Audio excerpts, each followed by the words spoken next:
Good morning, good afternoon, good evening. I think we may be live. I hope somebody is checking the chat room right now, but if we are, I'm one of your hosts tonight, Kev Baker, and I am joined by, in no particular order, Kenneth Webb, Joe Joseph, Johnny Whistles, Scotty Lopez, and the one and only Nano Girl. And tonight, we have got a very special guest indeed, albeit a late start. Mr. Anthony Patch is going to be joining the broadcast. So then, Joe, are we live, brother? What the hell's been going on over here, man? This is crazy. I don't know, Joe. Freaky Friday. You got to throw a curveball out there. And you know what this is? This is, again, something that just goes to show you the loyalty of all the Wookiees out there, dude. 64 in chat. Amazing. Damn. Yeah, half an hour after having a little technical difficulty. And that's before I even blitz the place. We've been joined by another TFR host from the Rundown Live, Kristan Harris. Welcome to the show, man. We've got Anthony Patch live tonight. And finally, Kristan, we are on the air. How are you doing, brother? Doing great. It's Friday night. You couldn't ask for more than hanging out with some of my favorite radio show hosts here. Absolutely fantastic, my man. Kenneth Webb, you're here as well. What do we do on Fridays, Ken? Oh, man, it's freaky. What's up, brothers and sisters, truthers, adorners of the 10-4 hat? Because we don't believe in magic bullets or buildings that fall like that. What's going on, chat room? What's going on, guys on the panel? Love y'all. What about that, Joe? Well, Joe's away again. Scotty Lopez, how are you doing, man? Hey, what's up? Absolutely fantastic. We are live. It's just nice to be here, Scotty. We were on the other side there for a while. Anthony took us through the portal. We've seen what it's like. Not looking good over there, is it? Nope. Are you saying I don't look good? None of us look good, Tony. We proved that before the show. Poor Anthony actually seen me and Joe, the two most radio face-esque people in the world, on camera. Joe, maybe a half-hour delay is probably what Anthony needed after that. Yeah, he probably needed that just to recover from the dry heaving. But Yeah, you it was know, okay, guys. It wasn't in HD. It's okay. It wasn't an HD. But Anthony, it's great to have you back, and you can find Anthony's work over at anthonypatch.com. Now then, what a timely broadcast. We arranged for you to come on. Unbeknown to us, the scientific discovery of the century would be made the day before our show. But first of all, who decided that it was the scientific discovery of the century? Some guy that was called Professor, and they had a suit on, so we have to believe him. He's a wiener, dude. It's Funded by only Rockefeller. 2016. Funded by Rockefeller somewhere down the line. Oh, I'm sure, but it's 2016. Look at, there's 84 more years before, and they're already this is it. This is as far as we go, human race. Sorry, this is the capstone of the century. We can all take a rest now. 84 years. See, this is what keeps us from having hover cars, Kev. I'm just telling you right now. You and your hover cars, but you know, we're used to Ants just said the same thing. Hey, I want a hover car. We're used to hearing Tony coming on and speaking about CERN, but tonight he is going to go toe-to-toe with Einstein and the LIGO experiment. Tony, gravitational waves have been measured. What's going on here, man? Yeah, it's all a farce. It's a jobs program. It's perpetuating the military-industrial complex gone way amok. These guys are justifying their money, justifying their jobs, and it's all a pure load of horse crap. See, Joe? There you go. It's what I was telling people last night. And of course, Anthony, you've actually put an article out about this, and you were even talking about this before they made the announcement. And this whole gravity thing, well, there's a problem with that, isn't there? Yeah, there is. I mean, gravity is the Einstein model, as we've talked about before, of the universe. And what we've talked about is the electric model of the universe derived out of Tesla's work and many other people. But, Really the thing I want to lay over this, the big umbrella is really, this is all about justifying big science. In the hallowed halls of the laboratories, they want to talk about big science and how wonderful it is. And it has this massive momentum of massive amounts of money behind it, huge numbers of people that are employed, factories turning out just incredibly complex and expensive machinery to support their whole process of experiments and machines like CERN, the Large Hadron Collider. This thing has got so much momentum behind it that there's no way to change its direction. If you, as a scientist, speak up against the gravity model, you are shut down, shoved out of the group, cut off from any funding, and your career is effectively dead.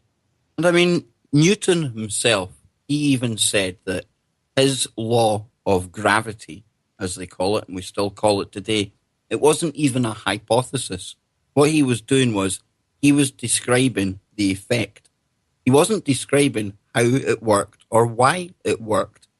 So there, straight off the bat, is the first clue that gravity might not be the main game in town. And Joe, it's going to be kind of confusing for people tonight because of all the news in the mainstream about gravity, gravitational waves, stuff like that. But we're going to have to get their head round electric universe. Absolutely. But in the same regard, and I think Tony explained this while we were talking off air, and I think it would be a good time to kind of bring this in now, especially related to Einstein, that you can take what Einstein said and change some of the words from gravitational wave or gravity to magnetism, and it fits. So is it just a play on words? That's a question. Go ahead, Tony. Oh, I was going to say it's Kristan. You almost sound like Edward.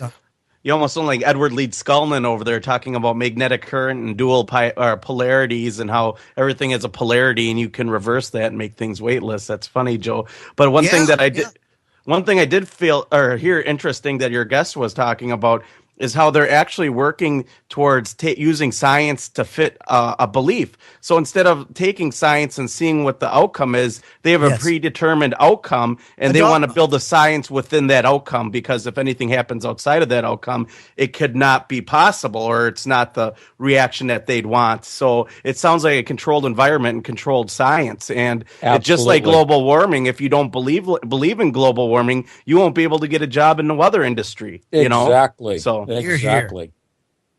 Yep. Very, very well stated, Kristan. You're right. It is a dogma. Somebody that spoke out a lot about that in the scientific community was Tom Bearden. Tom Bearden really spoke about how science has over time really become a dogma, even though it has been probably for like the last at least 100 years, if not more. It's really a good way to keep humanity under the thumb. Because if you think about it, Tony, if you go down the road of magnetism in the electric universe, it's really a game changer, kind of a free humanity moment where the focus kind of shifts away from Einstein and over to Tesla. But it does. And Einstein, you brought up the Wikipedia page with Einstein's quote on there, or some of his work. Could you expand on that? Yeah, well, we were just borrowing from Wikipedia, and some people want to slam it, but it does provide a good general explanation of things in this case. And let's put it this way. It says gravity is most accurately described as the general theory of relativity proposed by Albert Einstein in 1915, which describes gravity not as a force, but as a consequence of the curvature of space-time caused by the uneven distribution of mass, energy, and resulting in gravitational time dilation. Now, it goes on from there, but let's back up a little bit. In this description, it says, which describes gravity. This is Einstein talking. This is his general theory of relativity. Gravity not as a force, but as a consequence of the curvature of space-time. Now, nowhere in the article that's come out, the press release, all of that yesterday, today, all this discussion, are they talking about space-time? They're talking about gravity as a force, and yet in general relativity, it's described not as a force. Wow.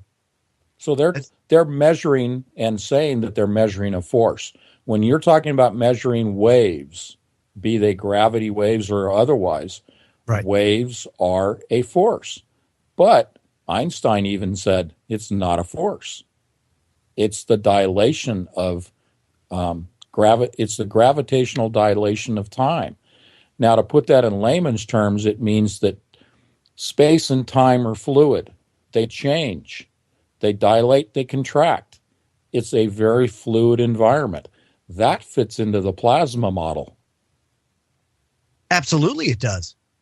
And that's the thing. Gosh, I got to go back to the X-Files again, Kev, because remember that spaceship, quote unquote, the UFO that they had replicated or duplicated?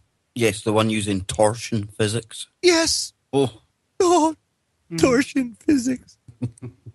I love Freaky Friday. Have I ever told you that? You tell me that every day, Joe. Okay, man. Because where else do you hear torsion physics? That's all I got to say. On the X-Files, obviously. You just said Freaky that. Friday. Well, that's what the Large Hadron Collider actually is producing, are torsion fields. But you never hear CERN talking about that.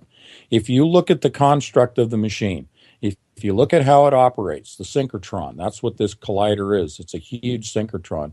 If you look at the history of synchrotrons, if you look at the mechanics of it and the physics involved, it cannot help itself. It has to create torsion fields. It is the extrapolation. It is the Nazi Bell project on steroids, and the Nazi Bell project created torsion fields. And you know, Tony, you're the best guy to speak about the history of synchrotrons and things like this, because almost by divine intervention, you were born right in the heart of where all of this was going on. Is that not right? Yeah, that's correct. I went to UC Berkeley. My dad was a general practitioner. He's a family doctor in Berkeley. Many of his patients were faculty members at UC Berkeley. I, at the age of, I think I was about 10 years of age, was accompanying my dad at the invitation of one of the physicists at the RAD lab, as it was called, what is now the Lawrence Berkeley Laboratory up on the hill overlooking the campus in San Francisco Bay. We were invited to go up there to view the latest advances in cancer treatments, specifically thyroid cancer treatment, using the synchrotron particle accelerator. At that time, it was called the cyclotron. And there were evolutions of the machine from the Bevatron to the cyclotron to the synchrotron, which is what they use now. But I remember distinctly walking into this huge machine. I mean, it was very intimidating, this circular arrangement of the magnets. These are superconducting magnets at the time. And so this goes back to about 1963, I think it was. And vividly recall the window that they opened that allowed the beams to come through and penetrate the neck of a patient where the thyroid is located, and to treat the cancer with bombardments of accelerated particles. So, yeah, I grew up in this stuff, and I've talked to physicists as a child and growing up and all the way through school that were all intimately involved with the RAD lab. And, you know, we follow the progression. We get to things like the Genome Project with particle accelerators. Then we have CERN. And we've been looking at CERN in depth. Almost a year you've been coming on here and informing us ahead of time of what's going on there, Tony. Now, we see them talking about super colliders over in China. And this all ties back into this announcement with these gravitational waves and things like that, because they need to justify all the money for these future projects. But, Tony, we kind of suspect maybe they've already done the deed at CERN, haven't they? Yeah, and the thing that we talked about off air that I think would be fascinating to the audience is that I don't just look at the physics. I listen to people like you guys that are watching popular culture. I don't do that. That my head is buried in the books, so to speak. But the benefit of talking to you and other people that do pay attention to popular culture is it feeds more data into my hypothesis that they have achieved what they set out to achieve with the Large Hadron Collider. And the only thing that is left now is basically to throw the switch to open the portal.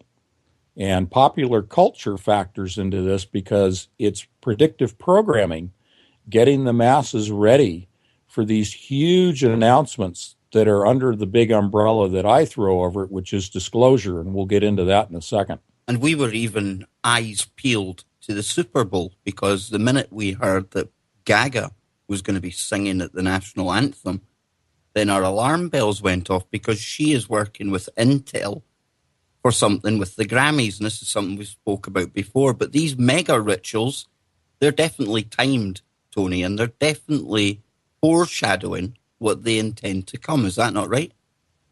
They really are. They have to tell us ahead of time what they're going to do to us. I mean, we're the victims, and they're running the show, under the control and guidance of God. But, they're running the show as far as we're concerned here on this planet, and they are telegraphing to us that they're going to open portals, that they're going to use holograms, they're going to use Project Bluebeam, they're going to, say that there are benevolent ancestors from the stars, aliens, if you will, that they've been in communication with, and they're going to let more of these benevolent entities come through the portal, and they want the whole world to cheer about it. And the world's going to cheer because they've been programmed through the mass media. And this is almost like Project Bluebeam stuff that we're listening to. And for people who still think that Project Bluebeam is a fantastical idea, Johnny Whistles, are you laughing away there or coughing or choking? Sorry. Then what we have here is an article from today's Daily Express. And it says here, secret US plan to use fear of an alien invasion in a sinister psychological warfare operation. And this has come out with documents from the CIA. And it says that US secret services considered using the widespread fear of a War of the Worlds type alien invasion as a sinister psychological warfare tactic. Details of the shocking plan are buried in once top-secret CIA UFO files now published on the agency's website. And just finally, it says the potential weapon was discussed in a memo from Marshall Chadwell, Assistant Director of the Scientific Intelligence, to General Walter Bedell Smith, CIA Director of Central Intelligence, which was sent in October 1952 when the CIA was deeply involved investigating UFOs. So here we have documentary evidence, Tony, that they would be happy to carry out some kind of fake alien invasion, some fake contact. Mm-hmm. So flip that around 180 degrees. Look at the opposite. Anytime you're talking about a psychological operation, you have to look at it from both sides. If they're saying that they were going to put forth a program that would cause fear, now what they're going to do is not cause fear, but they're going to have people welcoming what will be advertised and promoted as the benevolent ancestors from the stars coming to solve all the world's problems. So you take away the fear program, you replace it with a positive program, and people all clap like they're at a football game, which in itself is predictive programming, and getting people to cheer for the good guys. And we talk about the popular culture and the TV shows, Joe, and you mentioned this earlier on, Childhood's End by Arthur C. Clarke. What happens in that? Our benevolent overlords turn up. Everyone happy to see them. Everything's cushy. No more work. No more scientific endeavor. No more health problems. Only one problem. They ain't exactly the good guys that we thought they were when they turned up. And this ties in exactly with the real world stuff that we're talking about. And Joe isn't there. Nano Girl, your thoughts on that one? No? Ken Webb? I think we're all by ourselves here. Scotty Lopez. Well, I was just because during the Super Bowl, I'd go in and just kind of, look a little bit, see what was going on, and then I would, come, I just sort of paid attention to see what, sort of propaganda and, whatever was being put out there. And I found it really interesting, since we're talking about all these portals and stuff like that, that there was a commercial and it had Liam Neeson in it.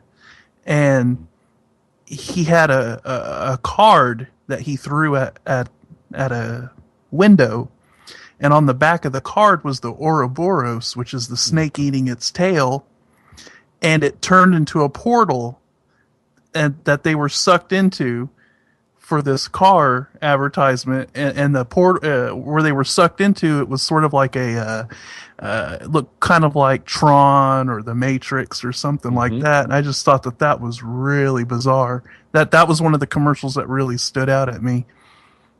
Yeah, and that was shared with me as a YouTube video, and there was a breakdown that somebody did of it, and I thought it was done pretty well. But one of the things that was not pointed out in the breakdown that was sent to me was the fact that the young gentleman that he was talking to in the bar, I think it escaped a lot of people, but that was himself as a younger man. He was coming back from the future. Wow. Not to mention Chris Martin, the Coldplay frontman, with his Global Citizen on his sleeve. Always agendas going on in these halftime shows and things, guys. Oh, yeah.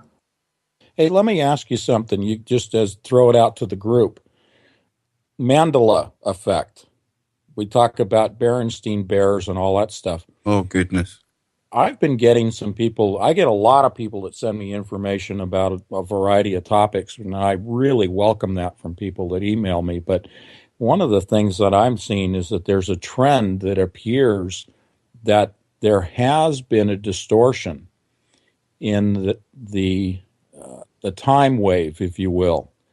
It's not that the portal has been opened yet, but you guys were talking, earlier before we got, on the air actually, about seeing more supernatural sort of events that are taking place or paranormal things. I've had some people that have been telling me they're seeing more of the plasma orbs, and we'll come back to that on the other side. Anthony Patch. AnthonyPatch.com. What a place to leave it. Unbelievable, folks. Freaky Friday. We are live, and we will all be back after these short messages. Don't go anywhere. We've barely scratched the surface. You're listening to the Truth Frequency Radio Network. No hate, no hype, no fear.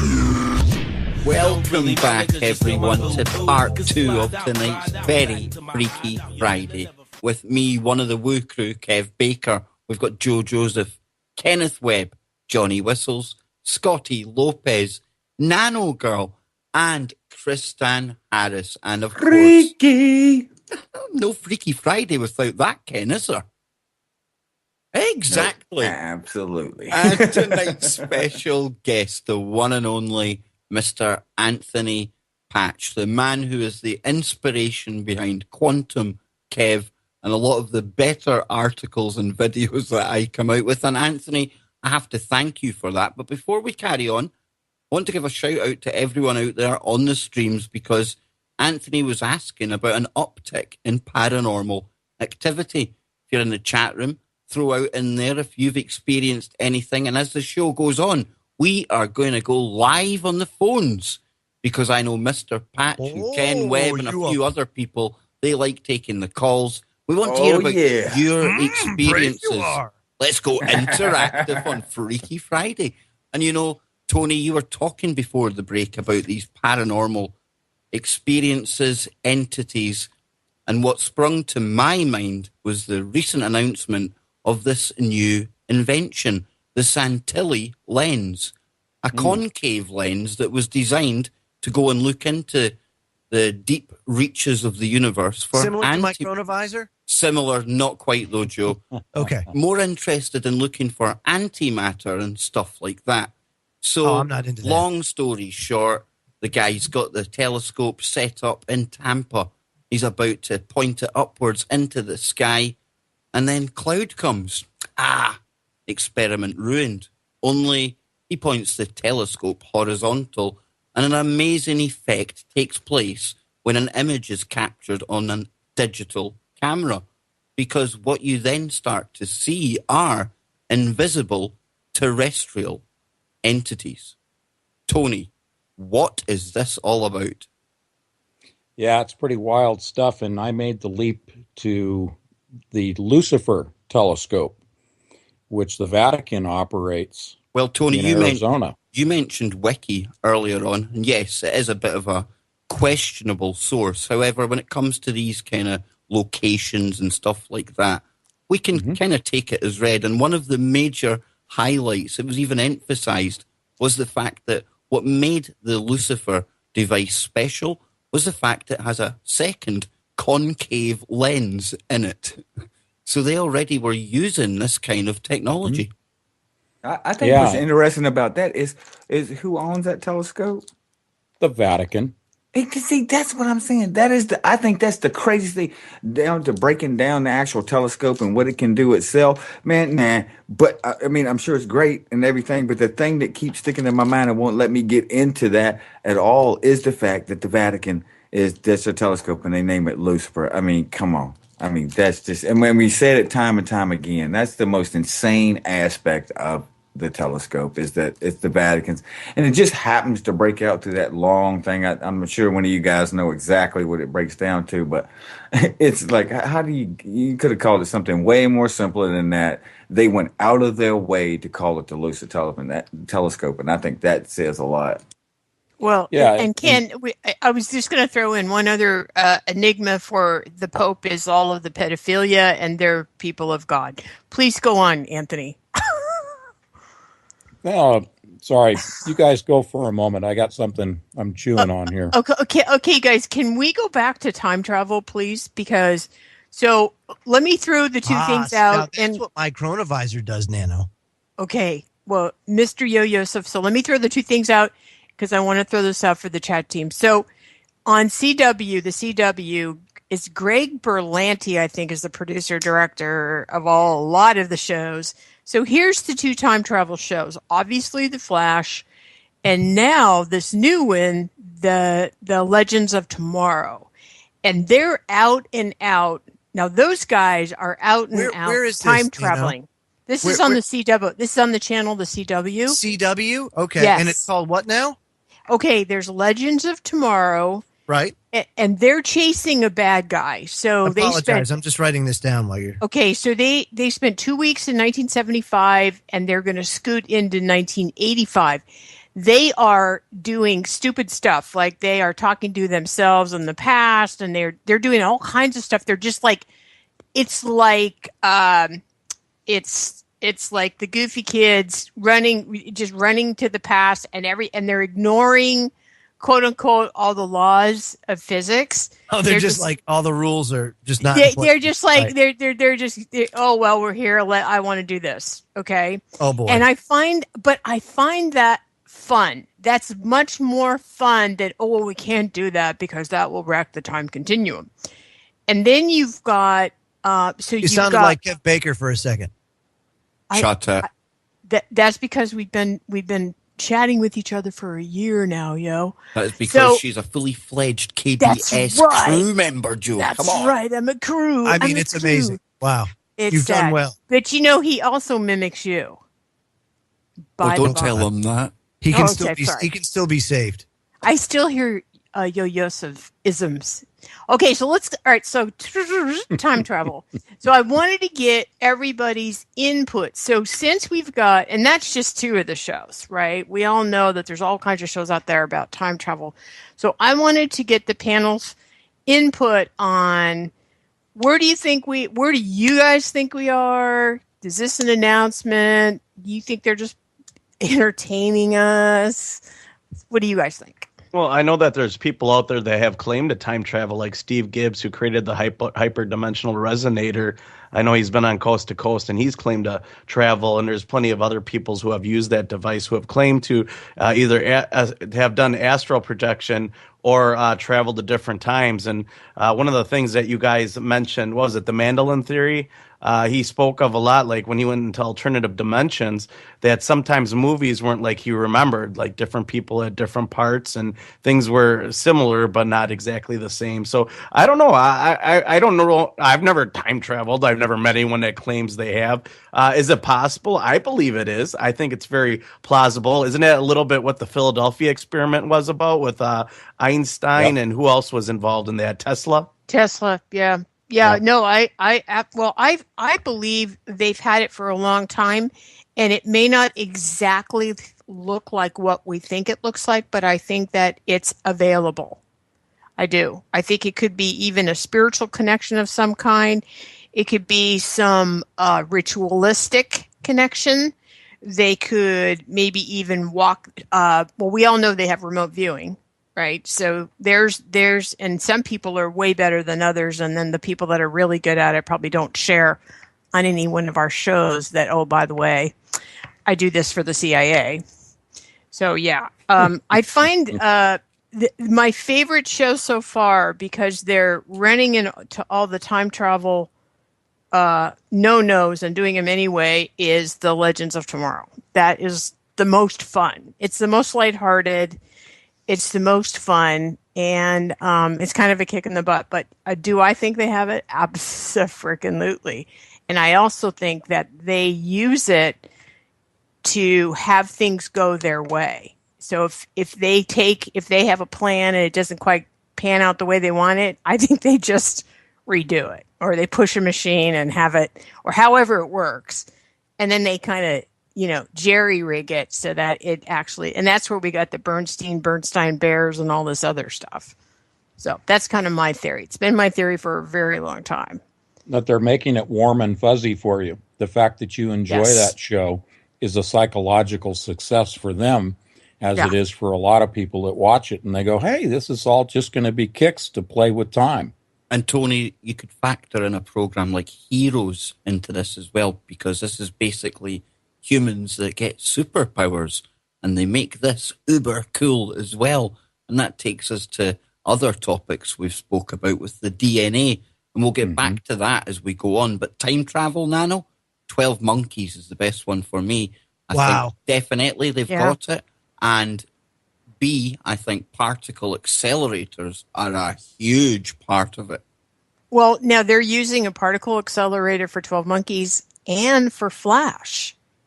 And because Anthony, here's the part that I find interesting in Flash, is there was a accident with this accelerator last year on the Flash show, which is how they got these meta folks. And as I was saying earlier, that's how the portal opened, and that's how they have 47 beings or meta people that came from the universe next to us, and now they're in this circle around this accelerator. And there's a part of me that wishes you would watch a little bit. I know that's not your thing, but just you could even debunk it. But just when you saw the episode last week where like I said, he needed to shove this person into the future. They're both super fast, and they went around the accelerator, like you were talking about the lead pieces, and he just shoved them into the future using the accelerator. Mm-hmm. So did you say that the 47 came through as a result of an accident? Yes, exactly. And so I was going to say you had a couple of things that happened. So you had this portal that's open.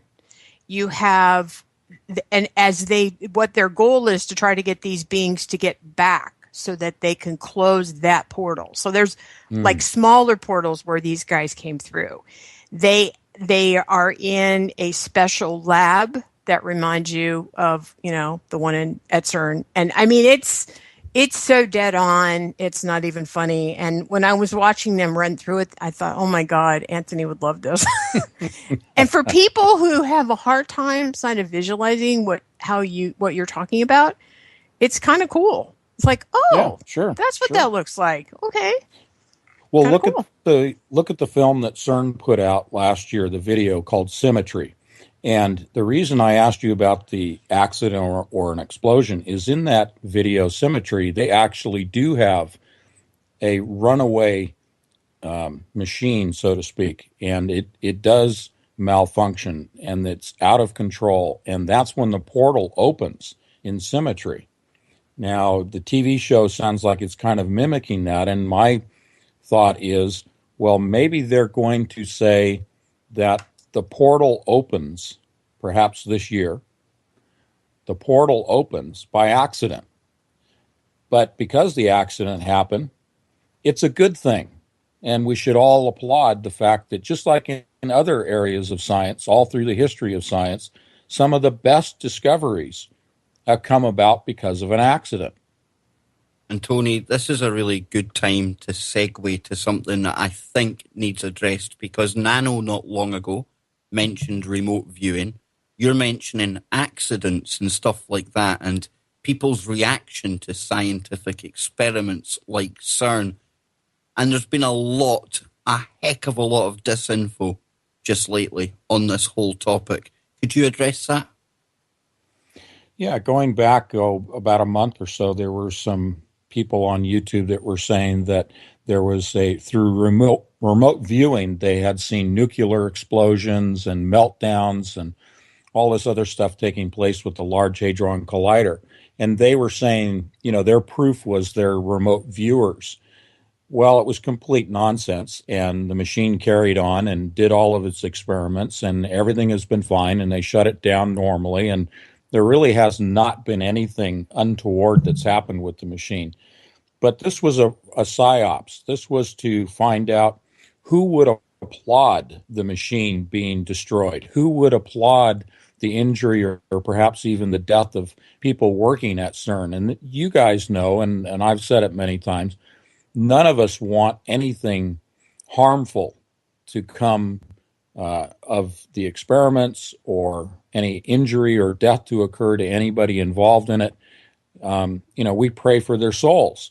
But the point is that this was to create models of human behavior, algorithms through the adiabatic quantum computer to track how this psychological information, this campaign, was received by mainstream media, even talked about it, but also alternative media such as what we do, and to see what camp people fall into and to see what sort of actions people take. Like, are they going to forward this story, this video, on to other people? And who do they forward it to? What is the spidering effect of the network? They're making their lists, and they're checking it twice to see who's naughty and who's nice. Wow, guys. And Kristan, I see you want to come in here at this point as well. Oh, Kristan has dropped. How about that? What timing? Anyone else? I just kind of want to say that, not only is it like in popular culture on TV and stuff, this has also been going on in the, in the gaming realm too. Like if you look at games like Half-Life, it's a CERN type particle accelerator, and then there's an accident and it opens a portal where these entities come in and take over Earth.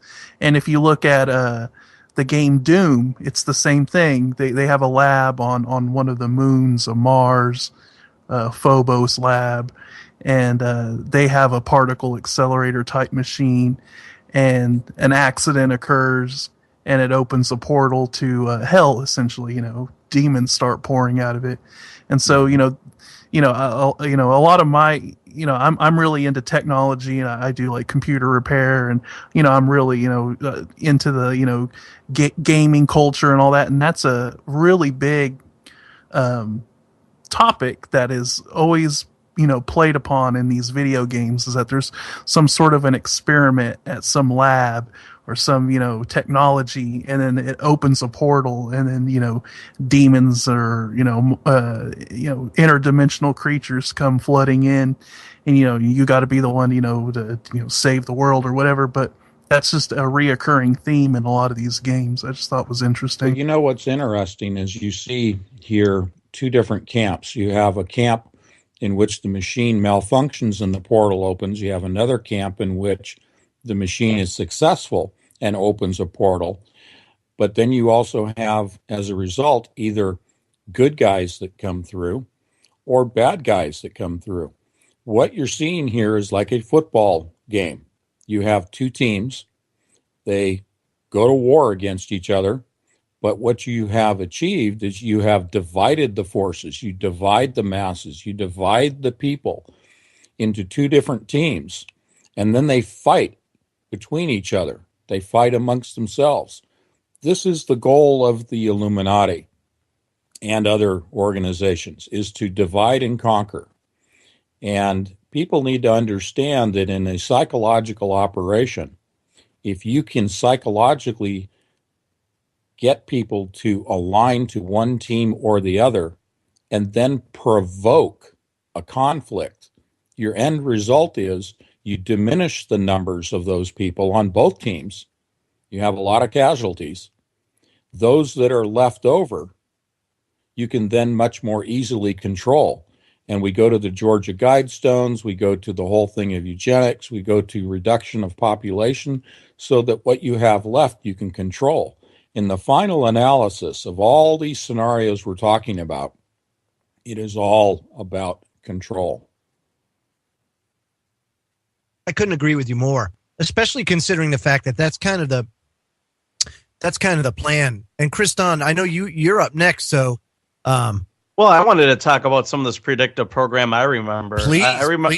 I remember specifically Stargate growing up, because they had the big circle portal, and then you start hearing about things like Project Pegasus. Have you guys ever heard of Project Pegasus? That's, Andrew Bashago. There you go. Is that how you say it? Andrew, ready drum roll, Joe. Bashago. You are awesome. See, look at that, dude. You are just pro. Or how about Camp Hero? That's another one of these bizarre situations. Kriston, Stargate, I've been rewatching that from season 1. It is epic, and when you know what we know now, it's all hidden in plain sight, brother. Well, that's what it makes you wonder if that script was written a long time ago. You always hear about that, the CIA people going on crazy missions, and then they hand them out for them to write books about. I think there was a CIA agent, Jim Garrow. He used to talk about authors having that ability. So, who knows? Dr. Jim Garrow, I have a high regard for. I think we could go back almost 100 years at this point when you look at all of the science fiction books, and they've been doing the same message. They've been programming us for a long, long time.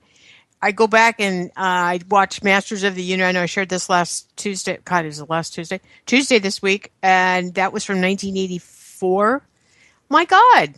They had the big eye, and you had the, all the stuff going on, and I never saw it, and I didn't get it.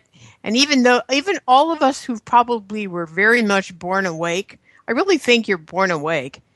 You start to gather all this stuff, but it still passes you by, and it's almost like you have to go back with the information you have, like every 4 or 5 years, and revisit some things. So you can re-look at them and rethink through them, because you've actually grown that much. Even a year. I mean, there was another show on Limitless where and Kev, this is awesome. We talked about this on your show last February, and they played the show almost the exact time I talked about the technology on your show. You see, this is why I kind of smugly smile when people criticize us for covering things on the Hypnobox. There's a lot to be gained from it. It was exactly what we talked about on your show a year ago. Go for it, Scott. Well, I was just going to say, look at the past. Werner von Braun, he was reading science fiction books that were written in, late 1800s, early 1900s. And that ended up becoming a reality, rocketry and space travel and all that. That at the time, that was just science fiction. And that would be what you would consider now a pop culture. People were reading books back then, there was no TV. And then, look what happened, 50s and 60s, we were actually carrying out what those books were talking about. Yeah, he was a big fan of H.G. Wells, and H.G. Wells was looking at science much the way that I do, and then do that connecting of the dots and then going, what if? And looking into the future by extrapolating the leading edge science and say, well, what could happen if we continued along this line of research or advancement of the technology? So, yeah, von Braun had his inspiration. We've got scientists today that openly say they were inspired by the original Star Trek series, and we see the spin-off of technology that's occurred because of that. So, yes, popular culture most definitely influences us, but it does show us the science that we have said for many times, many shows, that is hidden 50 and even 70 years back.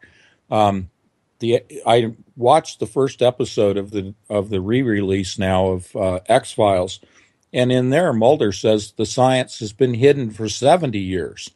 So a lot of these things that come out in popular culture are the revelation of that hidden science. Absolutely. And another man whose science was hidden and occulted was, of course, Tesla. Huge, genuine hero of mine. Now, he didn't have popular culture to look at, to steal ideas from, but he was dipping into the other dimension, was he not, in respects, Tony? Because he was getting his information from somewhere else. His words, not mine. Yeah, he did two things. He looked back in history, he looked at the ancients, he looked at the technologies of the ancients, Egyptians, etc., and then he built upon that, upon those shoulders. But he did communicate with the other side, very open about that. But his driving motivation was not for nefarious reasons. He was trying, as many people know, trying to gain knowledge and technologies that would benefit mankind. Sometimes, people get hung up on scalar technology and directed energy weapons and earthquake weapons and that sort of thing associated with Tesla, and that does come from his research. But he was going after zero-point energy. He's going after free energy, the ether, the plasma of the universe, he called the ether, and tapping into the ether, which was really just, it was more of a transmitting medium, if you will, just to be simple about it. But he knew that if you tapped into the electric universe, that you would have free energy for all of mankind, and that's what was driving him. And Nano, one other character, even way before Tesla came along, fascinates me, and that's Da Vinci, because we look at some of the inventions and the ideas that he had centuries before they could ever be realized. And you look at his story, and he disappeared for 2 years after going down into a cave. Some say he was communicating with interdimensional entities as well. Aliens, who knows? Interesting stuff, though, eh? Yeah, and there's a couple things. I mean, I find it very fascinating that the only genre that really talks about our future tends to be science fiction. And then you always got to wonder in the back of your mind, what would our world have been like if they hadn't bought off the inventions, the powers that be, and just stuffed them somewhere and not let us have the free energy and all the wonderful things that Tesla found and everybody else found. We would be in such a different space. And of course, Nano, we do believe that there's another tier, another civilization, a breakaway one, enjoying all of that right now, out here and beyond in the stars. And we'll be back after these short minutes. Now tuned into the truth frequency. We are TFR. Welcome back, everyone. You are tuned in to tonight's broadcast of Freaky Friday. And a right damn here. fine one it is. Oh, absolutely. And as per usual, Joe, this must be the best Freaky Friday we've ever done, right? By gum, it's the best Freaky Friday we've done yet. And of course, you're getting it all here live on Truth Frequency Radio Network, where we offer you protection from deception. Don't forget, you can support the network and continue to keep us 100% listener supported and ad-free by heading over to your favorite show, clicking on sign up, and that will see the hosts and the network both sharing the proceeds and us going on to yet another next level. So then, Tony, we were talking during the break there, and we were talking about time distortions, and you're getting a lot of information from your vast number of fans out there. What's going on, man? Well, this is specific to the constellation Ursa Major and Polaris and the North Star. One of my readers said that her 8-year-old daughter in science class was given a textbook on astronomy. And she was looking at this picture of Ursa Major, the Big Dipper. And she thought it was odd because it was 180 degrees flipped horizontally, like you would take an image in Adobe Photoshop and flip it horizontally. And she pulled out one of her old textbooks on astronomy, and her old textbook showed it the other way around. And she wrote to me and said, "Do you know anything about that?" And of course, I don't know, why the textbook has the wrong image, the wrong orientation. But in my book, Covert Catastrophe, Ursa Major factors heavily into the storyline. And there's an alignment between the Big Dipper, Ursa Major, and the North Star aligning with the center point of the Golden Gate Bridge in San Francisco, which aligns with the lighthouse at Alcatraz in the San Francisco Bay, aligns with what is basically a smaller version of the Washington Monument on the Berkeley campus. It's called the Campanile, the bell tower. And that aligns with the Advanced Light Source building up on the hill, the former Rad Lab, which contains the synchrotron particle accelerator. All of these line up at a certain point in time, in the springtime, on the horizon. So that's in my book, and there's some synchronicity going on here with my book, written in 2013, and this sort of bubbling up into the public consciousness now, this discussion of Ursa Major, the Big Dipper, and Polaris. And there's some thought with a number of other people that are researching for me that there may be an alignment coming between the North Star, Polaris, and CERN itself. And that may be what they're waiting for this year, is an alignment to take place so they can pop open the portal. Do you think that's what's I have so many thousands of questions. One of the things that I feel so strongly about, and Joe Joseph can attest to this, is how much I love that Golden Gate Bridge. I feel it is a very... It's true, Joe. I mean, Joe even thinks about telling me there's going to be, about telling me. You remember, what was it, the movie where, Deep Impact? Yes. Where, the daughter and the father are standing on the beach, and there's like that mile-high wave coming? Yes. You're going to be like that, or you're going to be like that doctor, that crazy doctor from Star Trek Generations that needs to get into the Nexus, and he's standing on the platform at the top. You're going to be I've been across that thing many a times, and I never went across it and not think about that video I seen of the old earthquakes where that thing was just going like a rope just in there. I mean, every time it's just like the BART system out there in the Bay Area, going through the tunnels, going from the San Francisco to Oakland or something like that. You go through that tunnel. I'm always thinking every single time. I would even hold my breath going up under that thing. It's like, could I make it from here to here? Do you think I could get out of the BART, get the door open and swim if an earthquake came and shattered this whole thing? The Golden Gate Bridge, though, yeah. definitely. Yeah, but if you think about the fact that when you see all the Star Treks, all and in the future, what is there? Where are the headquarters? San Francisco. With the Golden Gate Bridge. Nothing's going to happen to that bridge, guys. Let me tell you, it ain't going to happen. No. And especially for Anthony, what I think you just said. So if you take the Golden Gate Bridge, what were the other points? There was the Alcatraz. Yep. Campanile on the Berkeley campus and the Advanced Life Source Building synchrotron. They all line up. Yeah. Then you have the Transamerica building, Transamerica Pyramid. Yes, you got that pyramid. Yep. You have the Masonic Auditorium at 1111 California Street, I think it is, or is it California? Right. It's California Street. Yes, it is California Street. Yep. That's where all the money is, by the way. Yep, exactly.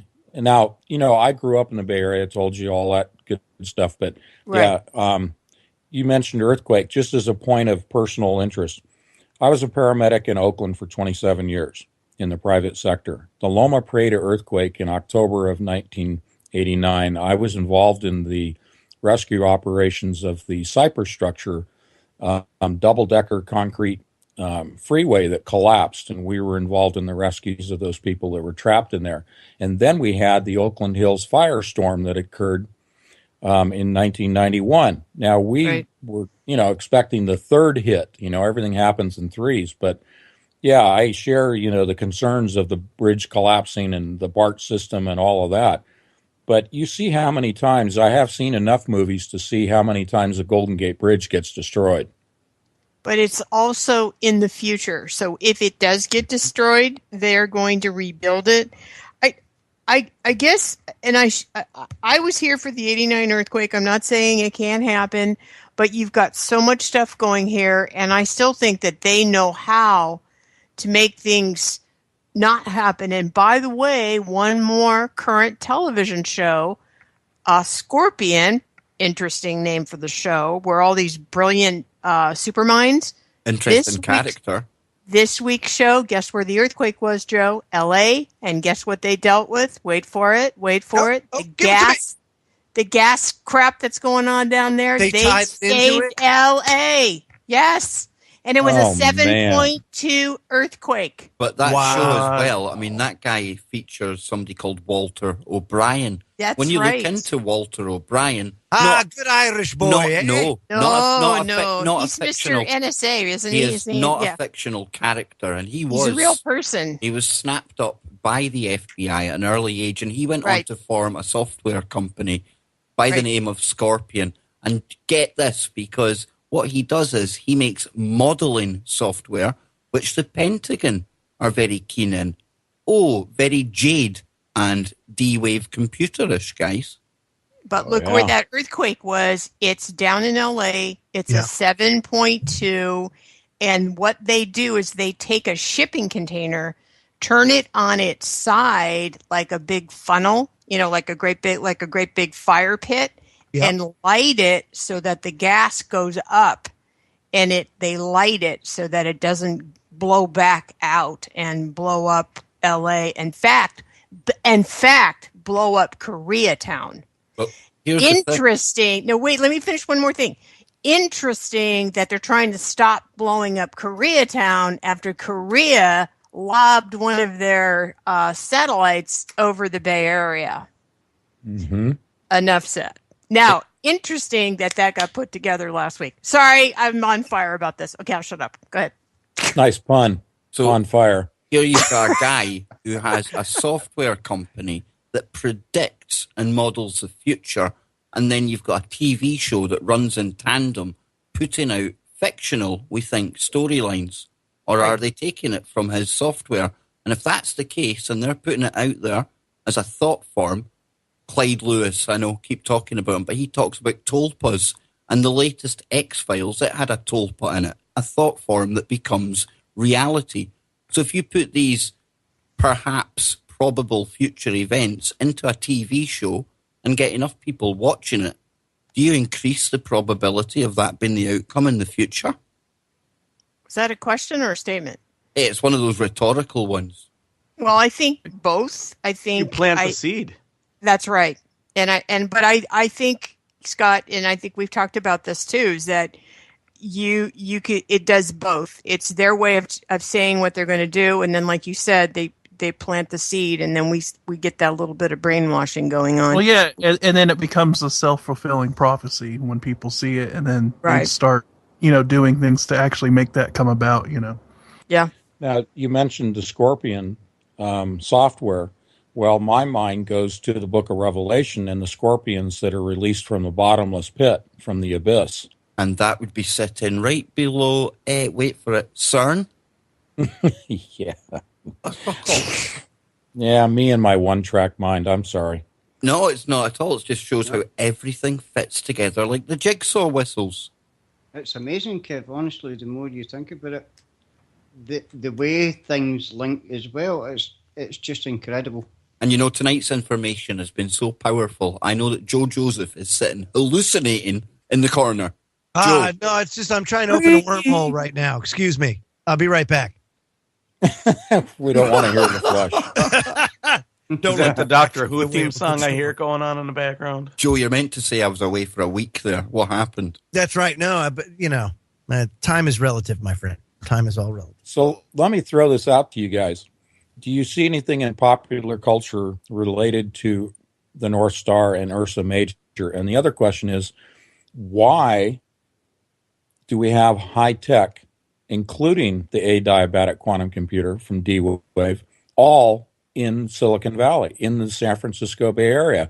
If we're looking at things like the probability of massive earthquakes happening, if we're looking at the destruction of the Golden Gate Bridge, if we're looking at all these things that could happen in the Bay Area and all the occult symbolism, the buildings, the alignments, Bohemian Grove, which is an hour north of San Francisco.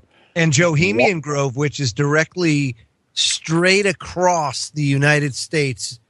It's totally freaky. But Tony, you were talking about things bubbling to the surface, and I don't know about Ursa Major, but in the actual mainstream, not even in TV shows, although it's there as well, we're getting the D-Wave now spoken about. And at one point, myself whistles, it was just machines, but now even they're talking about it. Even that now, they're getting people used to this. Yeah, and, I went dark for 4 months because I think I got ahead of their agenda, and I was talking about the D-Wave Corporation, and they had a little visit with me. But now, they're so far along with their agenda that it doesn't matter what I say about them anymore. But it is interesting that they're coming out into mainstream media, and you're seeing, the news coverage of D-Wave Corporation. But the one thing that people need to remember, they are not talking about the fact that the Model 2048, which came out in February of last year, that has the equivalent processing power of 7 billion brains. I know I'm being repetitive, but it's for people who haven't heard it. They're not talking in public about the fact that it's artificially intelligent, and it is connected to the entire internet. Now, if that isn't bad enough, you've got Google and everybody else throwing millions of dollars into AI research. Well, they're just trying to advance what they already have. They already have an AI system that's connected to the entire planet. Fritz Springmeier called that the Beast computer. Yes, that's what I have said. And the Beast computer, is that D-Wave or is that the CERN? Yes. It is D-Wave. So let me ask you a quick question. So according to Mr. Rose and his dream of opening this portal, how close do you think he is to this? I mean, it's really difficult to get any Watson, Google, any of these guys to answer your question when you ask this. Another quick point I want to bring before you answer the question is on Limitless, when they were doing these robots. So what these robots were on Limitless was they integrated people's personality. So there you had the robot that looked like the person, and they integrated the personality.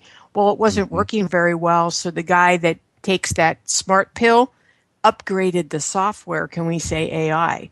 So where do you think is it at the same place as CERN is, or it's running CERN, or how do you see this?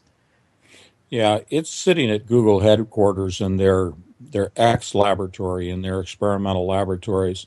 All of the real AI work is being done in Silicon Valley. There are other labs around the world that are doing it, but the real work, the leading edge, and where most of the money is funneled into is Silicon Valley.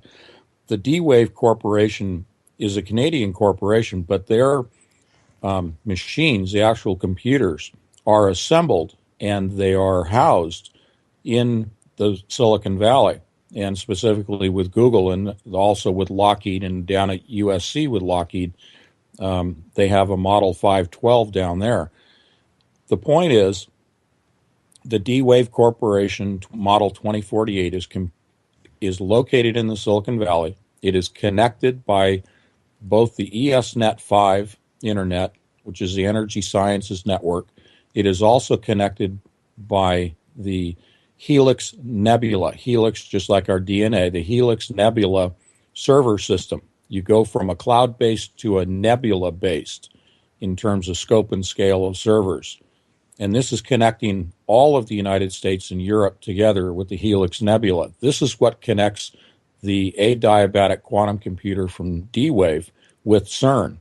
CERN and those are together. The purpose is not only to crunch data right now and do human predictive modeling that we've been talking about and a lot of other things, but one of the ultimate things is this computer, because it operates interdimensionally and is artificially intelligent, it will be responsible for opening the portal, maintaining the portal open, and facilitating the transmission of entities in digital form from the other side to our side. So do you foresee them doing this? Can they do this at Google? Here's the question. Can they have this happen at Google and at CERN at the same time? Do you foresee them experimenting here in the Silicon Valley? They probably are already tried, by the way. So, I could see them doing both personally. Yeah, as far as experimenting, I think you're saying experimenting with opening a portal in the Bay Area? Yes. Oh, absolutely. Well, we have an accelerator here, right? We've got the Stanford one. Oh, sure. That's a linear accelerator. Few, actually, over there, yeah. And we got that Google boat. Even got the Google boat out there. We don't even know what that thing is. We got the Google barges. Those barges. Those have been dismantled. Right. Those are in my second book. The Google barges are in my 2048 Diamonds in the Rough book. They play a big role. I'm not just saying this to anyone out there listening. I mean, I've read the first two books that Anthony put out, and honestly, if you're into the kind of information that we're talking about tonight, go and read that. And it's going to be almost as if Tony's wrote this in the past couple of weeks. That is how far ahead of the curve he is. Yeah. Thanks for the plug. And you don't ask me to say that, Tony. I'm just throwing that out there. No. So Anthony, you were about to answer the question too. So go ahead. Yeah, if we're looking at the SLAC, the Stanford Linear Accelerator, right, or we're looking at the ring-based synchrotron particle accelerator at Berkeley, those are too small. The synchrotron, the power isn't there with the synchrotron at Berkeley. So they're not experimenting with opening portals. However, these laboratories function as what I have said many times as proof of concept machines. They try on small scales the things that they need to incorporate with the Large Hadron Collider. That's been going on for years. So they do small portions of projects that need to be factored in and added to with the Large Hadron Collider. Now, the collider is where the only large, what I call the freeway scale portal will be opened. That will be controlled from the Silicon Valley by the adiabatic quantum computer through the network that I just described. So it will be remotely controlled, just like the ESNet 5. All of the data that comes out of CERN from the collisions. 1, 2, whipping butt. Oh, there's some butt whipping going on. Uh-oh. Yeah. Uh-oh. Oh, Whoops. yeah. There you go. There's some dad stuff. So that is That is really interesting. So just to repeat that, what we're saying is they'll be doing it from here. Woohoo! Right. What if there's a breach or a break-in or a hack? Yeah, well, I mean, that could happen. I'm not promoting that, in public that should happen. But let me back up just a little more foundational information. Berkeley is the hub of the ESNet 5. When we have data collisions or we have collisions take place at CERN, the data is spread out to over 160 different laboratories for analysis. And there's so much data, they have to spread it out. So they spread it through the network. The network is controlled at UC Berkeley. It is the hub for everything that comes out of CERN.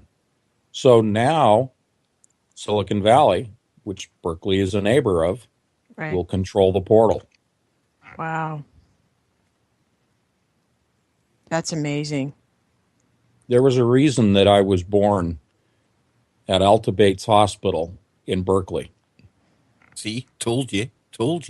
And a reason that I feel like I live here and I love this place. I feel like if ever there was a time for me to be here, it was definitely right now. So tell me, what do you see and feel and hear that's going on with Google? Well, we talk. I mean, I'm sure the people that are listening right now. I mean, almost every week I've got something that I'm talking about. They are doing everything, and we could certainly say that it's going to be Google World. They're doing medical, technical, finance. They've broken their company into kind of two big chunks, and it's Alphabet and Google. And Alphabet will hide all of the little, like that. Under that umbrella is the 8 robotic companies that they've bought. They're doing all this medical stuff. I still think they're going to be a big part of space. They're testing drones. I heard Dabu talk about that. The driverless car. I mean, it's going to be a one-stop shop. These guys, it really is. It's like they are going to be. I mean, I know one time Kevin and Johnny Whistles talked about the fact that we will not recognize the internet at some point because it's going to be virtual. It'll be holographic. It will be in all these different places, on your refrigerator, when you're cooking. I mean, everywhere, right? Internet of Things. And I think Google wants to be the director of all that. And then you were talking. And then you were talking about the fact that this is really an electric universe. I think that they want to control that. Well, now the parent company, Alphabet, has just become the richest company in the world, overtaking Apple. And another thing that got me about Google was why this was a strange one. Smoke alarms. They've got the rights to all the smoke alarms in houses. Well, you can hear, you can see sensors. They talk to your refrigerator, your system. They're going to be in every room, right? We all have it. It's illegal to not have smoke alarms in your house, and they're in all the rooms now. So what a great way to have listening devices. You'll have sensors in there. It's the first thing I thought about was a listening device. I mean, we're embedded devices. Exactly. I mean, there isn't going to be anything that isn't listening to us, talking to the, I call it the mothership, which is the, the great big mother computer somewhere, and whatever you want to call that. And it's going to all be, I don't know. Well, it's kind of scary. What was the movie with the little meter that was in the rooms, all the rooms? I think it was Sylvester Stallone with some kind of cop. They woke up or something. It's an older movie. And Demolition Man. Demolition Man. They cuss to get fined. You're fined. Yeah, you say something wrong and it gives you a ticket off the wall. That's where we're going. Man, we are so close to being there. It's not even funny. I mean, that's the thing, and maybe we can get into this in the next segment, like as far as the future tech is concerned is, a lot of people envision the Terminator scenario and things like that, where the machines kind of rebel against mankind and eventually they take over or whatever. All I can say is I just don't see it going that way. And we've talked about this before with Tony Patch, and we should talk about this some more, is how I think it's going a lot more organic, and a lot of the technology out there, especially with regards to quantum computing and also genetics, Kev, play a heavy role into where tech is really going. Absolutely. Biotech. And, we can tie this all in with that weird conversation we had last week about the Lucius Trust. Remember that?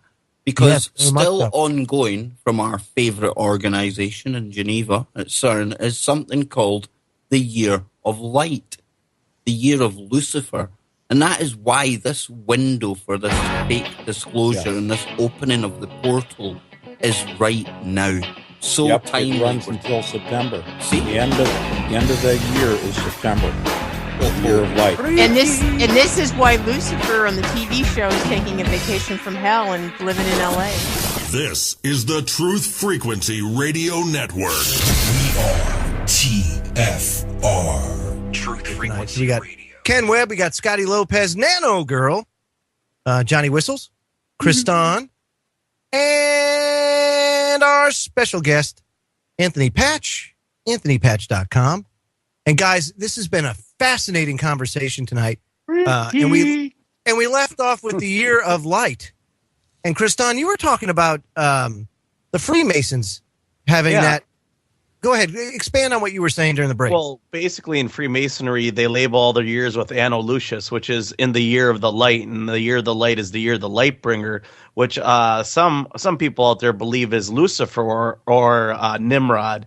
Either or, it depends on who you talk to in the Masonic mystery school. So, yeah, Anno Lucius is definitely Lucifer, and Lucifer is definitely one of the gods that certain sects of Freemasonry do ritualistically worship. So, very interesting indeed. Where do we want to go from here? I know, Scotty, you wanted to talk a little bit more about Google, so why don't you get into that? Okay, well, I was just saying, where we're going to be seeing things going, and here, just this year, they're going to release the Oculus Rift, the virtual reality thing, and then I think HTC also has their version of it. So the Oculus Rift, right? Do you think that ties into the Year of Light? I mean, I would think it would. Oh well, I just as somebody who's involved with tech and all that stuff, I'm actually I can see that this is going to be a problem. I think you're gonna see a lot of people just like completely check out of reality using this thing, really? And I think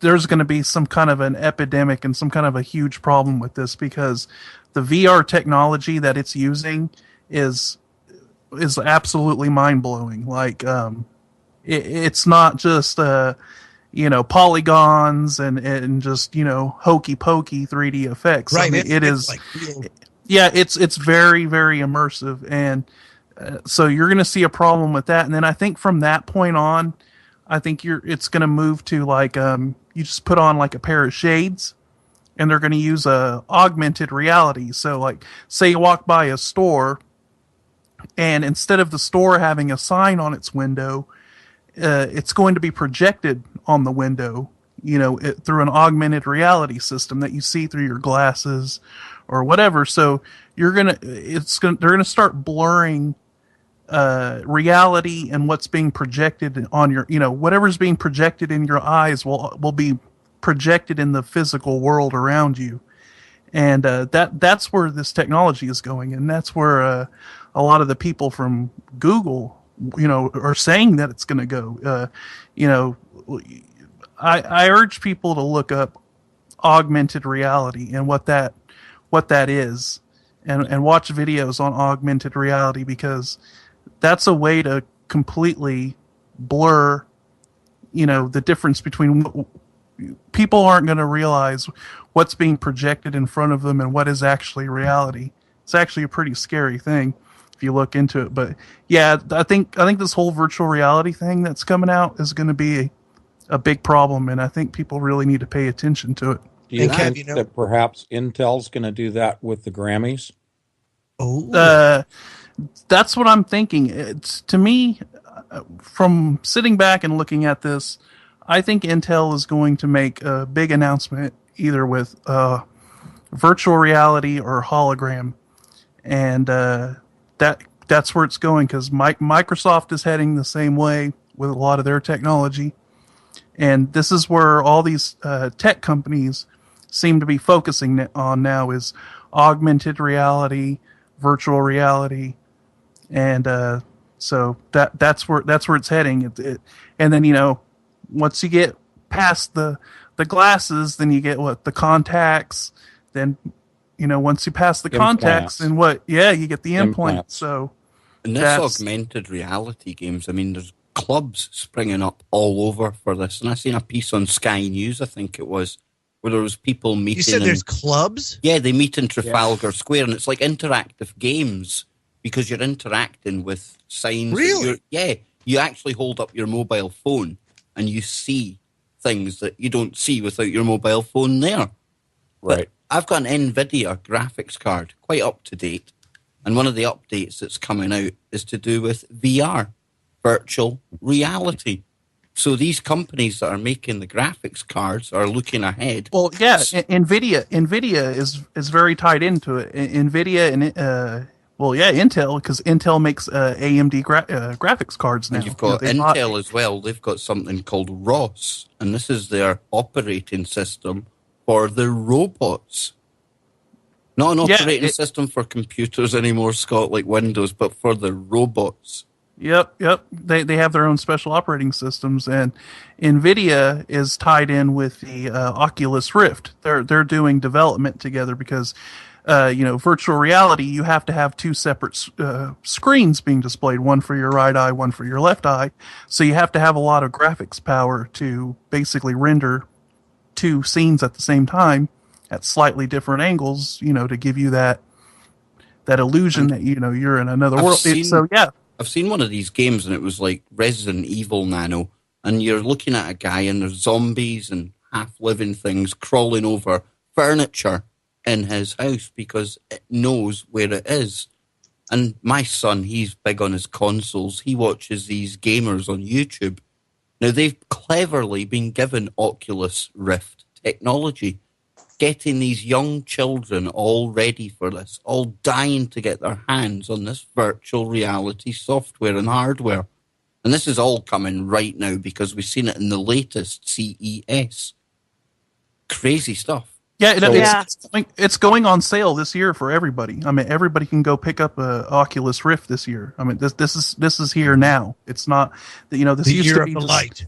Yeah, this used to be something that was, just talked about, and, everyone's like, oh, we'll never see virtual reality.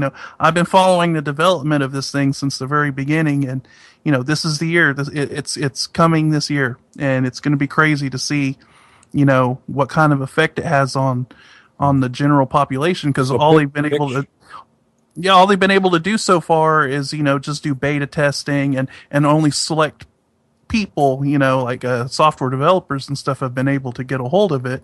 But now everybody's going to be able to get one, and they've actually got it, priced around the same as a, PlayStation 4 or something like that. So, people will go out and get it, during the running of the Sheeple this year. Watch what a lot of people are going to get.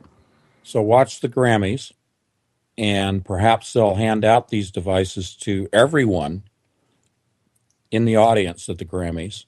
And the television viewers will be able to see what the audience is seeing through the Oculus Rift. That could be what Gaga was talking about. Yeah, that's a very good.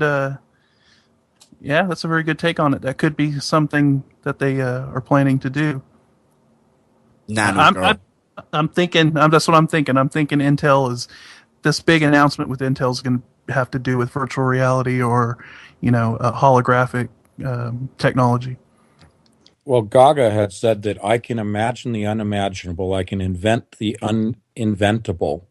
I have the power to show the wizard behind the curtain, and I'm working on a secret project with Intel that we'll reveal at the Grammys. I still think, we've seen that hand of God cloud. We've seen all these colored clouds over the UK. And you think there's a reason for that, Kev? There's a part of me, Joe, thinks that they might even be seeding the sky with something to project holographically. Mm-hmm. God forbid. Well, let's Illuminati goddess herself, Gaga. Okay, so question.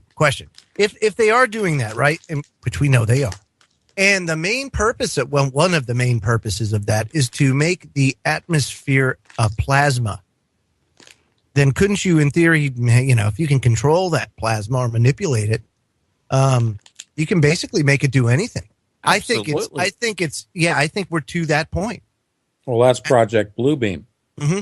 But I hate using Project Bluebeam. But Joe, we can use that term it now because it's so overused. You know what I mean? Now because the CIA themselves have released the documents that said that they were willing to use a fake alien invasion as a psychological weapon. Fast forward to the 21st century, and that same scenario would now involve surely technology and the use of holographics. Yep. If not the technology itself, like literal UFOs, quote unquote, utilizing that technology that they have, that they keep from the general populace. Well, that's what I describe in Covert Catastrophe. The first book is the arrival of these benevolent ancestors from the stars over the San Francisco Bay, and they meet with the president at the Transamerica Pyramid, and they do a whole bunch of stuff from there. Unless this thing comes down like Independence Day, I'm not buying it. Yeah. Ken Webb. That's what I'm saying too. It's like if they, it seems like that if we put a video out, say one of us ETs landed in our backyard, we went out there and videoed them, we put it up on YouTube, they wouldn't believe us. But they could put any crap out on that mainstream media, no matter how low their ratings are getting. But it seems like unless it's on there and they're showing it, people just won't believe it. The masses won't believe it. Like I said, we could actually video aliens coming down, shaking a hand, kicking back, eating Sunday dinner or something like that. And nobody would believe it. But they would believe it if it's on CNN or MSNBC or Fox or anything like that. People would actually start to believe it then. I think that's what they would have to do, because if we actually... but if it's images on the atmosphere, around the planet, along with Gaga, sure. And then you've got all these crazy sounds we've been hearing around the world, telluric current driven. You have the ability to manipulate people's own minds with signals to the skull technology, in which people are hearing the voice of God in their head. This is all DARPA stuff. This is all technology that exists right now. You throw the switch with all of them at one time, and people will not be able to determine what is real and what is not. And Tony, you're talking about, I've lost my train of thought there, but almost God and our connection with God and consciousness. And if we have something like the D-Wave computer coming along, and it kind of makes a fake kind of cloud consciousness, could that sever our connection, our entanglement with the source? Well, if you have the Holy Spirit within you, you are protected from that. That's the short explanation, short answer. We have a quantum entanglement with God. We have a quantum entanglement with Jesus when we pray. And that takes the form of both the wave and the particle duality, that it can be both a wave and a particle. But we have quantum entanglement if you take a physics approach to it when we pray with God and with Jesus. Now, utilizing this artificially intelligent computer, you could, with people who are not connected with God, so to speak, and they could be connected in very much the same way in an artificial quantum entanglement. And that's what they're trying to do. Understand that Lucifer mimics everything that God has, everything that God's created. If God has a quantum entanglement in the form of prayer with us, then Lucifer wants to break that and replace it with an artificial quantum entanglement using actual physics and actual machinery, the adiabatic quantum computer and the internet, so that we are literally quantum entangled. And we haven't defined that for the group, but literally quantum entangled or connected to the machine. That's the beast system. That's how you control people. And all of this at a time when our space brothers, our benevolent space brothers, are going to show up in the sky, Joe. Nothing to worry about there, then. No, nothing to worry about. Well, the thing is even the Bible talks about it, about how in these days there are going to be a lot of false Christs, and to not be deceived, because when the real one comes back, when the real Jesus comes back, there will be no doubt about what it is. Until then, they're going to use every trick in the book to get people to conform to this, quote, new world order. And that's the thing. Look what's going on right now with the global economy. I mean, it's in a tailspin, and it's by design. Because all time, Joe. And all time. Do you see how it's like honest to God, it's like an orchestra being played out. And there's all sorts of different instruments in this orchestra, just like in this case, you've got the economic turmoil, you've got the turmoil in the Middle East and all over the world, you've got famine, you've got just everything. And it's all coming to a crescendo. And we're there. Mm-hmm. So, Tony, it's interesting because you say it's very interesting times that we live in, very exciting times that we live in. But also it's, gosh, there's a lot of suffering and there's a lot of bad stuff going on too. And go ahead. Now, let me read this headline. Limited nuclear war within 18 days. Really? Saudis and friends massed 350,000 troops, 20,000 tanks, 2,450 planes, 460 helicopters for Syria invasion. They're talking about in 18 days that Saudi Arabia and their allies are going to march into Syria. And Putin, Russia, has said if they cross the border, tactical battlefield nuclear weapons will be used to defend Syria once the ground invasion begins within 18 days. Interesting. And this isn't an empty threat from Putin, because if you go back to Georgia in 2008, he rolled the nukes in there. And is it coincidence that we see NATO sending warships and aircraft carriers to the Aegean Sea? Now, they say that they're there to deal with this immigration and refugee crisis. The smugglers, an aircraft carrier and destroyers from NATO off the coast of Syria when all this is going on the Saudi-Syria border. Come on. Mm-hmm. And let's not forget also, Whistles, that Pakistan is currently holding nuclear weapons that Saudi Arabia has purchased.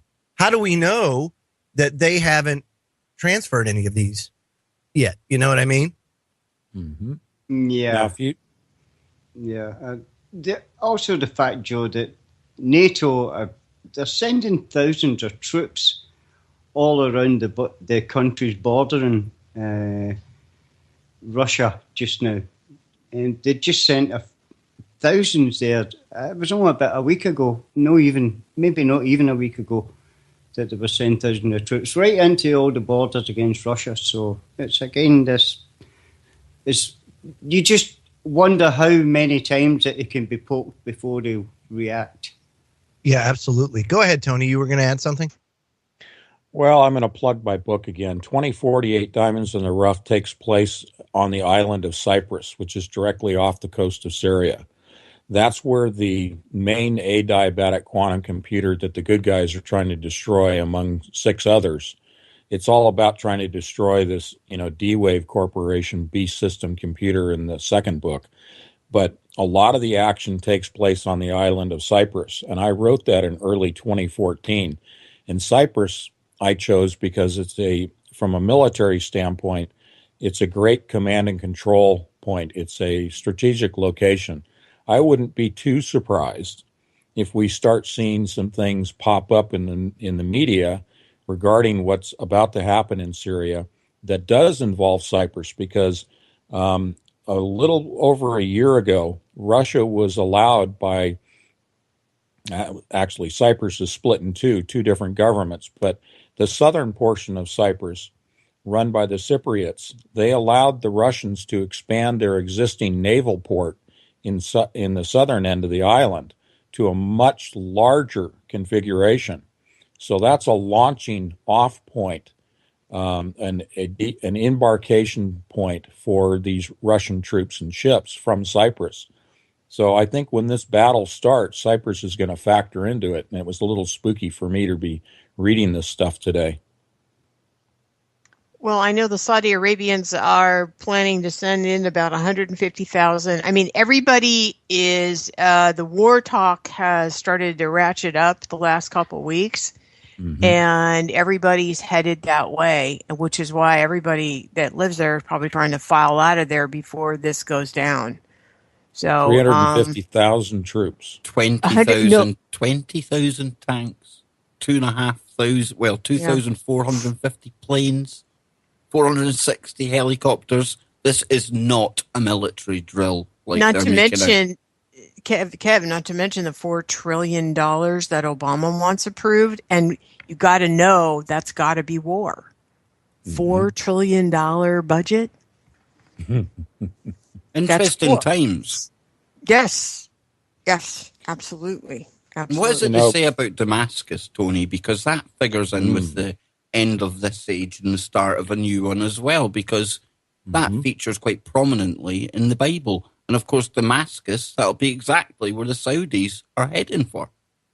Yeah, in the book of Isaiah, it talks about it, and in Jeremiah, it talks about that overnight Damascus will cease to exist as a city. Well, it basically doesn't exist as a city now, but the final destruction comes overnight, as it's described in Scripture.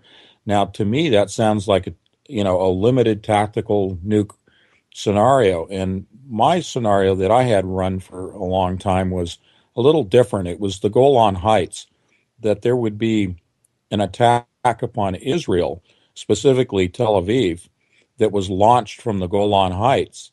A little footnote to that. The Golan Heights, just about 6 months ago, it was announced that the largest oil, not natural gas, like was found off the shores out in the offshore of Israel. They found the Leviathan natural gas field, the largest gas discovery in the world. But now they have the largest oil discovery in the Golan Heights, the biggest in the Middle East, the biggest in the world. In Scripture, it talks about, I will put a hook in your jaw.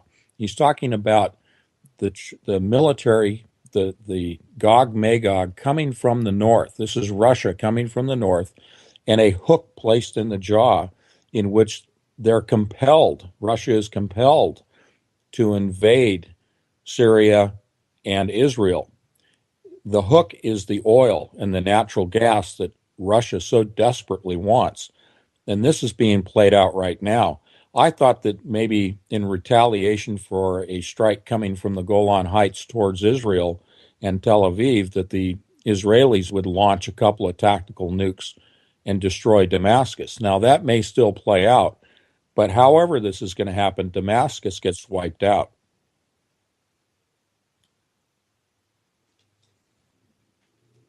Did I lose you guys? Nope, I was thinking somebody else might take it there. I'm listening to you. No, I was actually thinking about some people that I know have pretty much predicted what you're saying, but as I said, I've just noticed. I mean, they're always talking about war, but I just noticed in the last couple of weeks we've got the financial stuff is starting to heat up, obviously. Mm-hmm.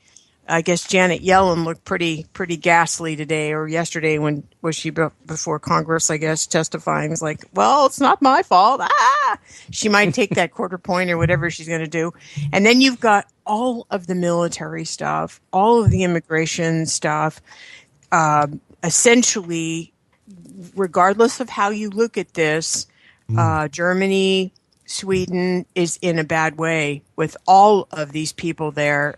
Their society has been very disrupted, and not to mention a few others. So it's on the march. Whatever it is they wanted to get going, they're doing.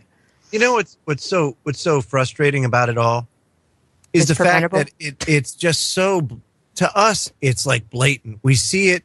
Yeah. We see what's driving it.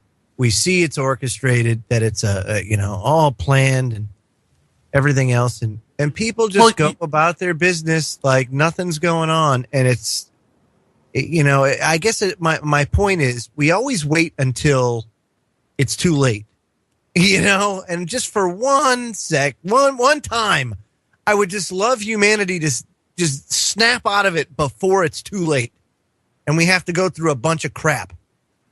And with the internet and everything else, we have our best shot to make a change before it's too late because of the ability to communicate with anybody at anywhere in the world.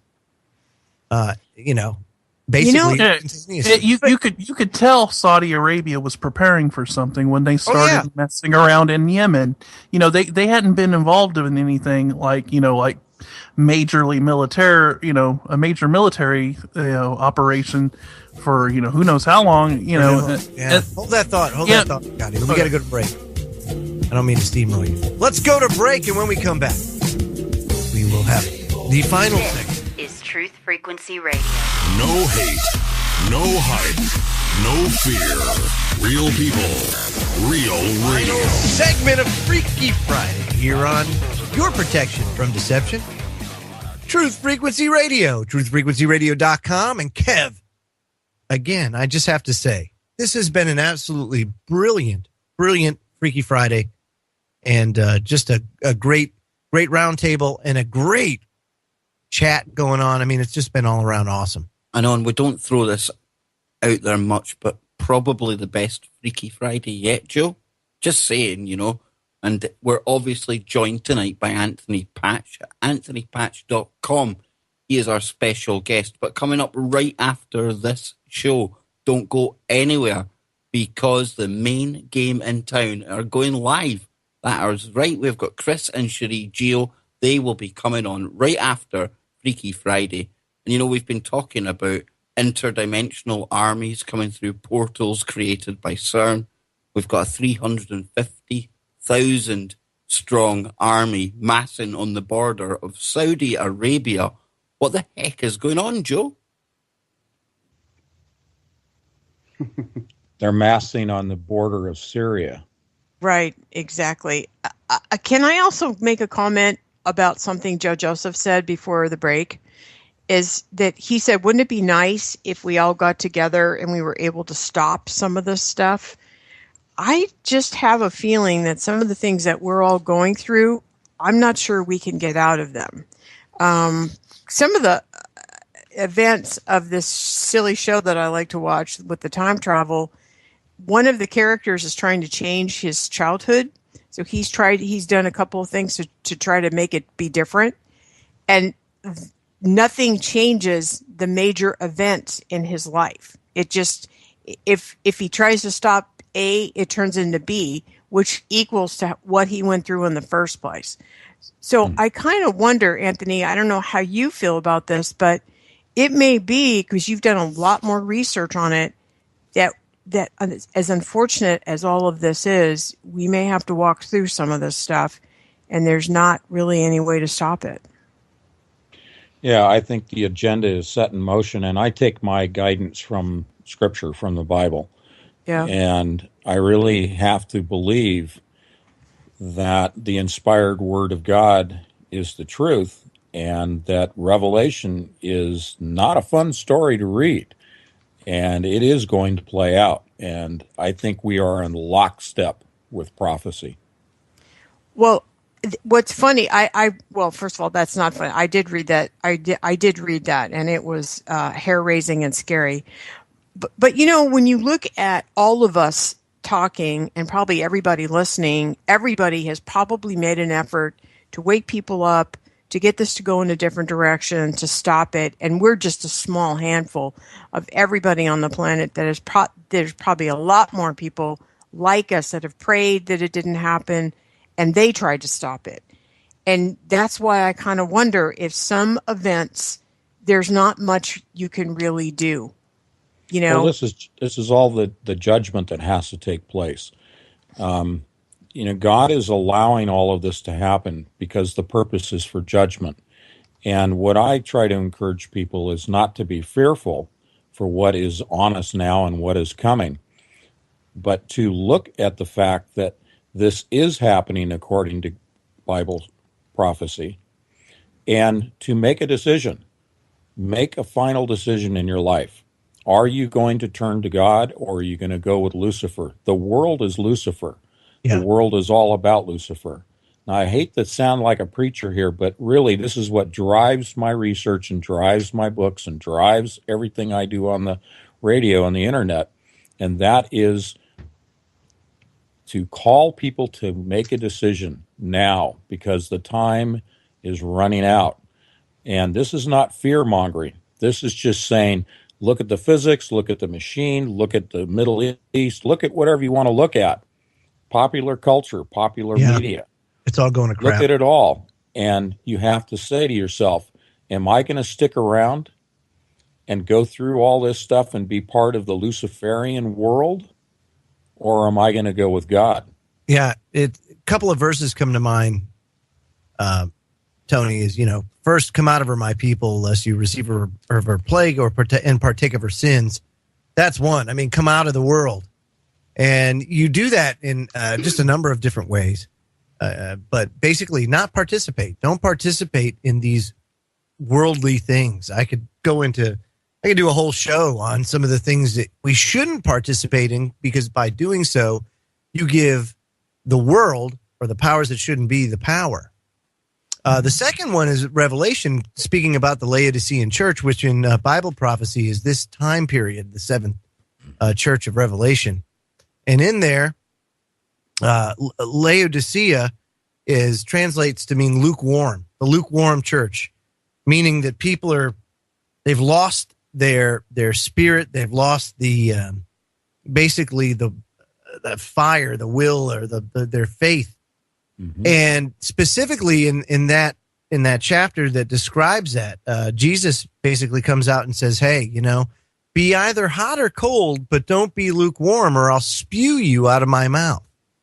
Meaning that if you don't sit on the fence, decide, take a side. He respects whether you're hot or you're cold, and that includes our relationships with each other. So, don't sit on the fence, make the decision, be principled, and stand. That's the only way that you're going to be able to make it through some of the things that are coming. Think about Winston Churchill. Think about Churchill when he was talking about what was going on in Germany before England got involved in the war. He was trying to warn his people. A great speaker, a great orator. And he was talking all over the country, every opportunity he could, to not only the government, but also to the people, and saying, I can see what's on the horizon. I can look across the channel. I can see the enemy. I can see Hitler. I can see what's coming. Well, they didn't believe him until they got into the war, until they got into the thick of it. And then he had to pull them through that war. He was the one who inspired his people to stand up to what appeared initially to be overwhelming technology and strength of force in the hands of the Nazis. So we're taking on the role that he performed in World War II. We are the Churchills. We are the Churchills of today. Very interesting. A good viewpoint too, Kev, don't you think? Absolutely. I'm just fascinated listening to all this. We've gone from, gravitational waves to CERN, to the verge of World War III and biblical prophecy. And you've also wanted to hit on Lucius Trust, did you not? Well, it's the year of light. It's the year of Lucifer, and they've got their great invocation coming up in May, is it not, Joe? I believe you are correct, my friend. And I mean, Tony, I was asking you about this Lucius Trust. This was something that blew away most of the hosts last week and the listeners alike. But the Lucius Trust at the UN, Year of Light, these things all tie in together. Yeah, I was asked on another show on Wednesday about the UN, but yes, they're essentially the publishing house for everything that's put out and printed out and put together by the United Nations. But it goes beyond that. But the United Nations is a Luciferian organization. There is actually a temple to Satan within the hallowed halls of the UN headquarters in New York. Absolutely. So all of this is tied together. Yeah, and then you look at last week we talked a little bit about this and about the work of Alice Bailey. And look, the powers that shouldn't be publish everything. They put everything out as far as what their plans are, what their beliefs are, all this kind of stuff, right? And the Lucius Trust is kind of like their main platform, if you will, on the spiritual side of things. You look at Madame Blavatsky, you look at Alice Bailey, and they lay it all out on the line for you and let you know what it is. And believe it or not, but prior to 1923, it was actually called Lucifer Trust or Lucifer Publishing. And they had to change it because there was so much backlash against it, Amazing history, Tony. And it is. It's like the spiritual hierarchy. They talk about on Lucifer's site, man, because I was one of those people that were taken aback by the whole site. And they got like the whole different sections to the whole thing, spiritual hierarchy. They talk about that. All of these different things over there. It's pretty. And like you said, it was what was it? Lucifer? The Lucifer Trust. Yeah, Lucifer Publishing, Trust. Right. Right. It's like, wow, man. I mean, the whole thing, the Lucifer telescope, all these kinds of things. I think that either it exists or these people believe it exists. But the one thing is for definite, these people believe that this stuff exists. And man, it just blows me away. Absolutely. It was in 1955, 7 years after the birth of the UN. That a book was published by the theosophist and founder of the Lucius Trust, Alice Bailey, claiming that, quote, evidence of the growth of the human intellect along the needed receptive lines for the preparation of the new age can be seen in the planning of various nations and in the efforts of the United Nations to formulate a world plan. From the very start of this unfoldment, 3 occult factors have governed the development of all these plans. And that was in the Discipleship in the New Age from the Lucius Press, 1955, by Alice Bailey. And although she didn't spell out clearly the identity of the 3 occult factors, she did reveal to her students that, quote, within the United Nations is the germ and seed of a great international and meditating reflective group, a group of thinking and informed men and women in whose hands lies the destiny of humanity. This is largely under the control of many fourth-ray disciples. If you could but realize it, and their point of meditative focus is the intuitional or Buddhic plane, the plane upon which all hierarchical activity is today be found. I mean, this is crazy. So to this end, the Lucius Trust, under the leadership of Alice Bailey, started a group called World Goodwill, an official non-governmental organization within the United Nations. And the stated aim of that group is to, quote, participate or cooperate in the world of preparation for the reappearance of the Christ. You know? Their Christ. Their false Christ. Right. I mean, they lay it all out. That was written in One Earth, the magazine of the Findhorn Foundation. October, November 1986. They put it all out there for everybody. And they call us conspiracy theorists. Yeah, I'm just reading what they're writing. I mean, you can call me what you want, but I mean, it is what it is. I don my tinfoil hat proudly. No doubt. It's like Sir Galahad of tinfoil hatchery or whatever. Hatchery. Yes. Haberdasher. Yes. You know, there's a guy, a person named Sri Chinmov, the New Age guru, meditation leader at the UN. He wrote, quote, "The United Nations is the chosen instrument of God. To be a chosen instrument means to be a divine messenger carrying the banner of God's inner vision and outer manifestation."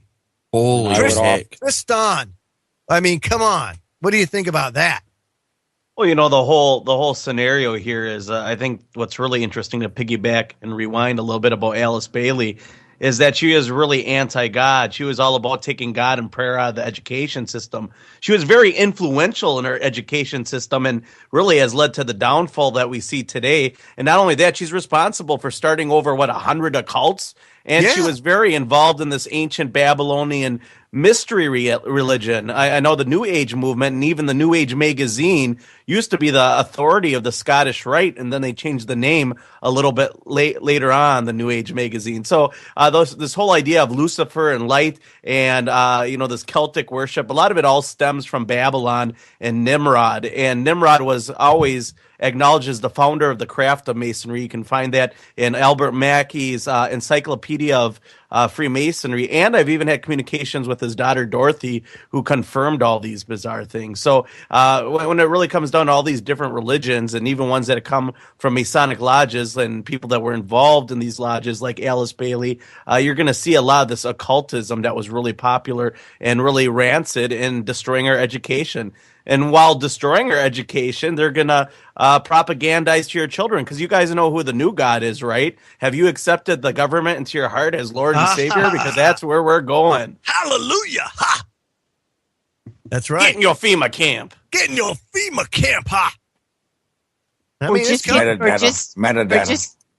your chip, because you get your chip or your tattoo, and your life will be easy. Well, why can't it be a choice? Why can't you have like a watch or a wristband? Why does it have to be implanted? And make it fashionable too, you know?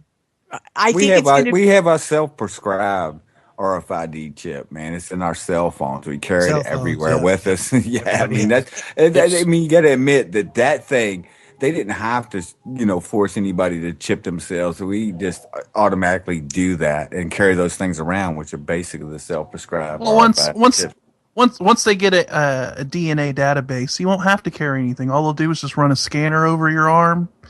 Your DNA matches up, and there you go. Well, didn't Anonymous say on your show this week that they already recognize you by the way you walk? Oh, absolutely. I mean, there was a company out there. It's called, they can tell you by your gait. It's the way you walk. It's as unique as a fingerprint. Does it figure out your sexuality by the way you walk as well? It really. Wow, that guy. I got to throw it out there. You walk a little funny, you might be we're talking there about implanting things, and I think we're kind of ahead. Well, we're behind the game, because for years now we've been getting sprayed with chemtrails. We've been eating GMO food. We've been drinking the tainted water, everything like that. There's a good chance, guys, that we've been seeded with a binary weapon. All we're waiting for is some kind of activation, some signal to come along, and boom. They'll already have our DNA. They'll already have the mark of the beast in us. And they've already got that new. Already got the new disease out there, right? And Level 9 just put out a very scary YouTube about what she thinks this new thing is. So we'll have to talk about that on Tuesday. Scary. Oh, awesome. Yes. I think it is, like you said, Kev. I do believe that there is something they've probably already put in the entire world. They sprayed us with it there, and then they can put out things into the environment that will activate those kinds of things. But I think it's just a theory. It's not 100%, but just on theorizing about it, like you said, I think that we've already been implanted with some stuff that they can activate. Nothing surprises me there, brother. Let me also say this. We talk about the Lucius Trust and the fact that that operates out of the UN. Well, also out of the UN, and not far from there, is the Council of World Churches that happens at St. John the Divine in New York City. It's a very well-known church. If you look at that church, in a lot of the symbolism in its architecture, I mean, it's downright evil and rotten to the core. However, one thing that happens, one of the many things that happens there, not only is the meeting of all these faiths that come together to bring about that new world, one world religion, you also have a ceremony there that happens every year called the Procession of the Ghouls, which, all I can say is St. John the Divine, and you've got Procession of the Ghouls happening in there. Yeah, I know, man. I'm sorry, man. This okay, thing got me. Kenneth Webb, do me a favor when you're done with this broadcast. Go ahead and just Google. No, just go on YouTube and type in St. John the Divine Procession of the Ghouls and watch. Procession of the Ghouls. That just gets me, brother. I'm sorry. And just watch it with all its majesty. Kriston, go ahead. Oh, Joe, you missed Nano Girl. Sorry about that. I had to mention, you guys keep talking about this New World Order, this global government. Have you guys ever heard of Jonathan Williams' Legion of Satan, written in 1781? Where he recorded in his book that General Cornwallis revealed to George Washington during the signings of the article of the capitulation signed by Cornwallis at Yorktown that a holy war, quote, a holy war will now begin on America, and when it is ended, America would supposedly be the citadel of freedom, but her millions will unknowingly be loyalist subjects of the crown, end quote. Cornwallis went on to explain what would seem to be a self-contradiction, quote, your churches will be used to teach the Jews religion, and in less than 200 years, the whole nation will be working for divine world government. That government that they believe to be divine will be the British Empire. All religions will be permeated with Judaism without even being noticed by the masses, and they will all be under the invisible, all-seeing eye of the grand architect of Freemasonry. And that's a conversation between General Cornwallis and General Washington, recorded by Jonathan Williams. So, pretty interesting. When was that, Kristan? 1781. Wow. In his book, Legions of Satan. And that was General Cornwallis talking to George Washington, and that was recorded by Jonathan Williams. Wow. And before we go, Tony, just to wind back. Sorry to bring that up so quickly. No, that's well cool. But before we That was a nail bat to the side of the head. My brain leaked out, and I'm putting it back in now as we speak. I want to wind it back to this kind of idea that we may already be implanted with some kind of nanotechnology. Mm-hmm. What do you reckon? Yeah, actually, I think we've talked about this before. We talked about third strand of DNA. We talked about the fact that chemtrails are laced with nanoparticles. And these nanoparticles are in everyone. A few days ago, I read an article from 2013 that said that by the end of 2013, 86% of the population would be completely infected with these nanoparticles. Well, that was several years ago. So I think we can say that now everybody has nanoparticles in them. And specifically, they're dormant, and they're waiting to be activated by a trigger. The trigger are microwave transmissions, both from satellites and from cell phone towers. And once these are triggered, people at the DNA level, and then eventually, very quickly, their minds as well, will be changed, and they will be under the control of the beast system. Nano Girl, aptly named, eh? Yeah, well, one of the most fascinating things I ever learned when I first started all this, getting way into deep in this, was the self-replicating nanotech and nanobots and nanotechnology and all of the futuristic tech stuff. And Nano, that takes us back to Stargate, because one of the major enemies they come across are the replicators. Do you remember them? Damn it. Yes. Well, they've been everywhere. I think we had, didn't we have a bunch of Star Trek episodes where we had nanobot? They did a sci-fi movie where they had gray goo and they self-replicated and they did some stupid thing, which I'm sure would never work in real life. And then they killed them, blah, blah, blah, blah, blah. Yeah. I mean, I I think that I feel like that's why we're all so angry about this chemtrail stuff, because we know it ain't good for us, and we have to breathe. And I've spent my life sneezing today, and because we've just had such a heavy dose in the last 4 or 5 days, it's been extra creamy and crunchy over here. Like Yeah, and our Gotta weather battle up global here. warming.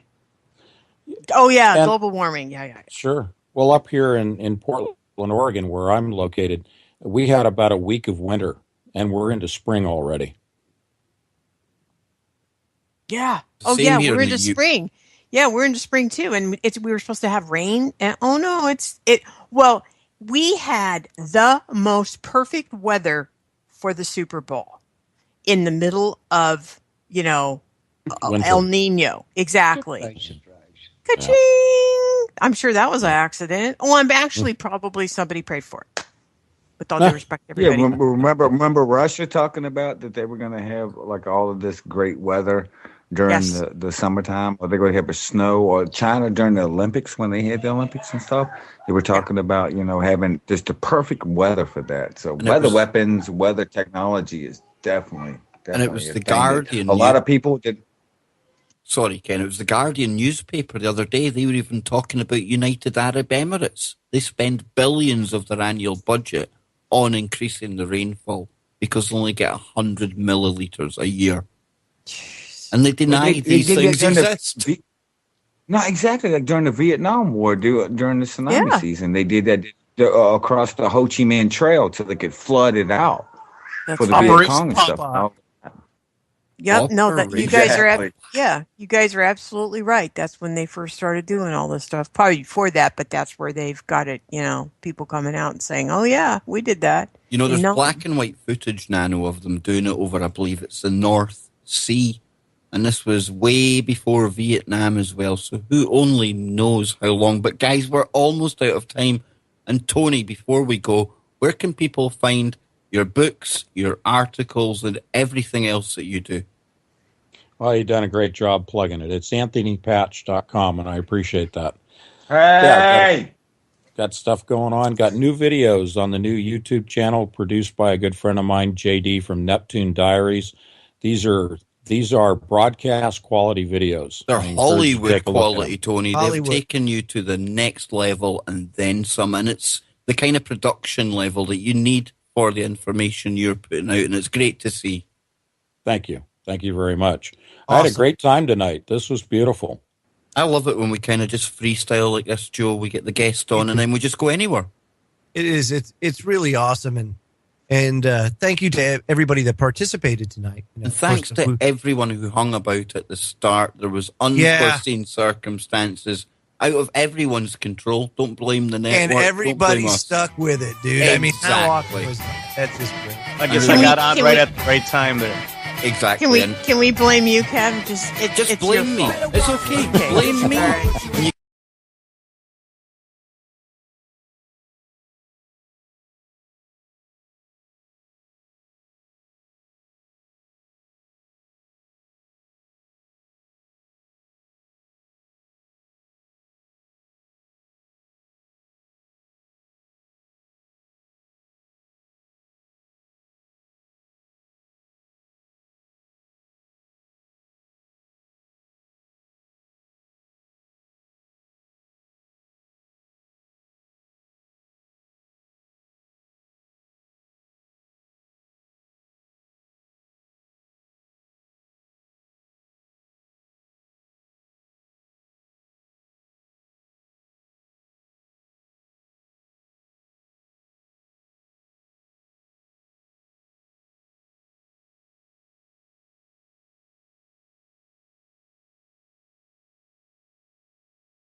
Good morning, good afternoon, good evening.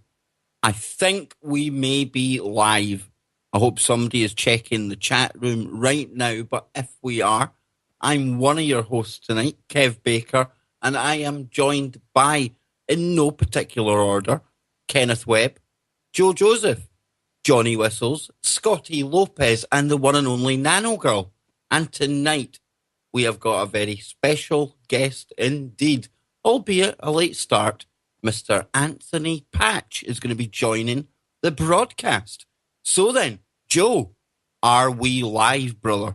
What the hell's been going on over here, man? This is crazy. I don't know, Joe.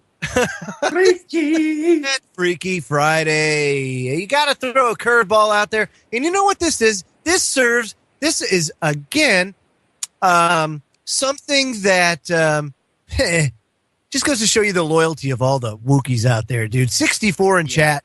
Amazing. Damn. Half an hour after having a little technical difficulty. And that's before I even blitz the place. We've been joined by another TFR host from the Rundown Live, Kristan Harris. Welcome to the show, man. We've got Anthony Patch live tonight. And finally, Kristan, we are on the air. How are you doing, brother? Doing great. It's Friday night. You couldn't ask for more than hanging out with some of my favorite radio show hosts here. Absolutely fantastic, my man. Kenneth Webb, you're here as well. What do we do on Fridays, Ken? Oh, man, it's freaky. What's up, brothers and sisters, truthers, adorners of the 10-4 hat? Because we don't believe in magic bullets or buildings that fall like that. What's going on, chat room? What's going on, guys on the panel? Love y'all. What about that, Joe? Well, Joe's away again. Scotty Lopez, how are you doing, man? Hey, what's up? Absolutely fantastic. We are live. It's just nice to be here, Scotty. We were on the other side there for a while. Anthony took us through the portal. We've seen what it's like. Not looking good over there, is it? Nope. Are you saying I don't look good? None of us look good, Tony. We proved that before the show. Poor Anthony actually seen me and Joe, the two most radio face-esque people in the world, on camera. Joe, maybe a half-hour delay is probably... How science has, over time, really become a dogma, even though it has been, probably for like the last at least 100 years, if not more. It's really a good way to keep humanity under the thumb. Because if you think about it, Tony, if you go down the road of magnetism in the electric universe, it's really a game changer, kind of a free humanity moment where the focus kind of shifts away from Einstein and over to Tesla. But Einstein, you brought up the Wikipedia page with Einstein's quote on there, or some of his work. Could you expand on that? Yeah, well, we were, just borrowing from Wikipedia, and some people want to slam it, but it does provide a good general explanation of things in this case. And let's put it this way. It says gravity is most accurately described as the general theory of relativity proposed by Albert Einstein in 1915, which describes gravity not as a force, but as a consequence of the curvature of space-time caused by the uneven distribution of mass, energy, and resulting in gravitational time dilation. Now, it goes on from there, but let's back up a little bit. In this description, it says, which describes gravity. This is Einstein talking. This is his general theory of relativity. Gravity not as a force, but as a consequence of the curvature of space-time. Now, nowhere in the article that's come out, the press release, all of that yesterday, today, all this discussion, are they talking about space-time? They're talking about gravity as a force. And yet, in general relativity, it's described not as a force. Wow. So they're measuring and saying that they're measuring a force. When you're talking about measuring waves, be they gravity waves or otherwise, right, waves are a force. But Einstein even said it's not a force. It's the dilation of it's the gravitational dilation of time.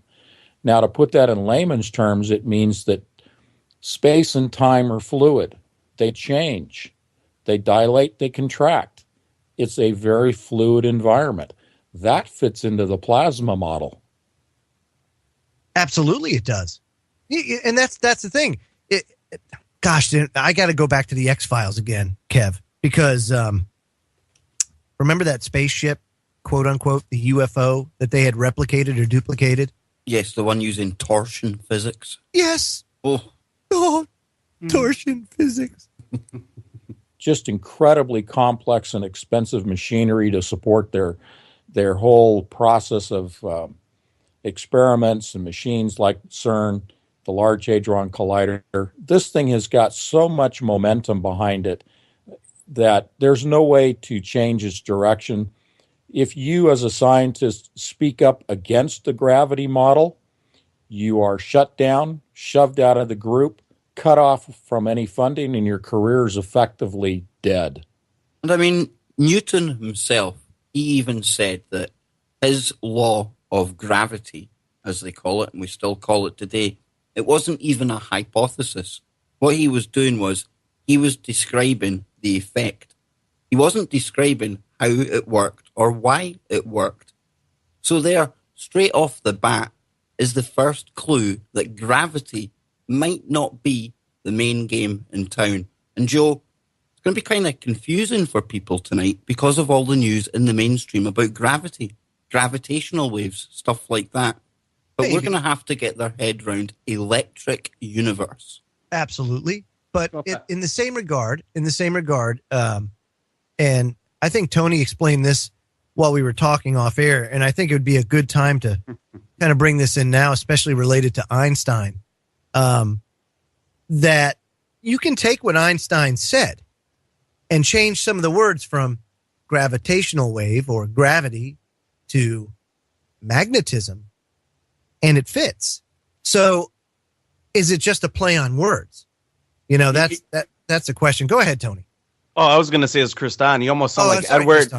You almost sound like Edward Leeds Scullman over there talking about magnetic current and dual polarities and how everything is a polarity and you can reverse that and make things weightless. That's funny, Joe. But one thing I did feel or hear interesting that your guest was talking about is how they're actually working towards using science to fit a belief. So instead of taking science and seeing what the outcome is, they have a predetermined outcome, and they want to build a science within that outcome, because if anything happens outside of that outcome, it could not be possible, or it's not the reaction that they'd want. So it sounds like a controlled environment and controlled science. And it's just like global warming. If you don't believe in global warming, you won't be able to get a job in the weather industry. Exactly. So exactly. Yep. Very, very well stated, Kristan. You're right. It is a dogma. Somebody that spoke out a lot about that in the scientific community was Tom Bearden. Tom Bearden really spoke about how probably what Anthony needed after that. Yeah, he probably needed that just to recover from the dry heaving. But it's okay, guys. It wasn't in HD. It's okay. It wasn't an HD. But Anthony, it's great to have you back, and you can find Anthony's work over at anthonypatch.com. Now then, what a timely broadcast. We arranged for you to come on. Unbeknown to us, the scientific discovery of the century would be made the day before our show. But first of all, who decided that it was the scientific discovery of the century? Some guy that was called Professor, and they had a suit on, so we have to believe him. He's a wiener. Funded by Rockefeller. Funded by Rockefeller somewhere down the line. Oh, I'm sure, but it's 2016. Look at, there's 84 more years before, and they're already this is it. This is as far as we go, human race. Sorry, this is the capstone of the century. We can all take a rest now. 84 years. See, this is what keeps us from having hover cars, Kev. I'm just telling you right now. You and your hover cars, but we're used to. And just said the same thing. Hey, I want a hover car.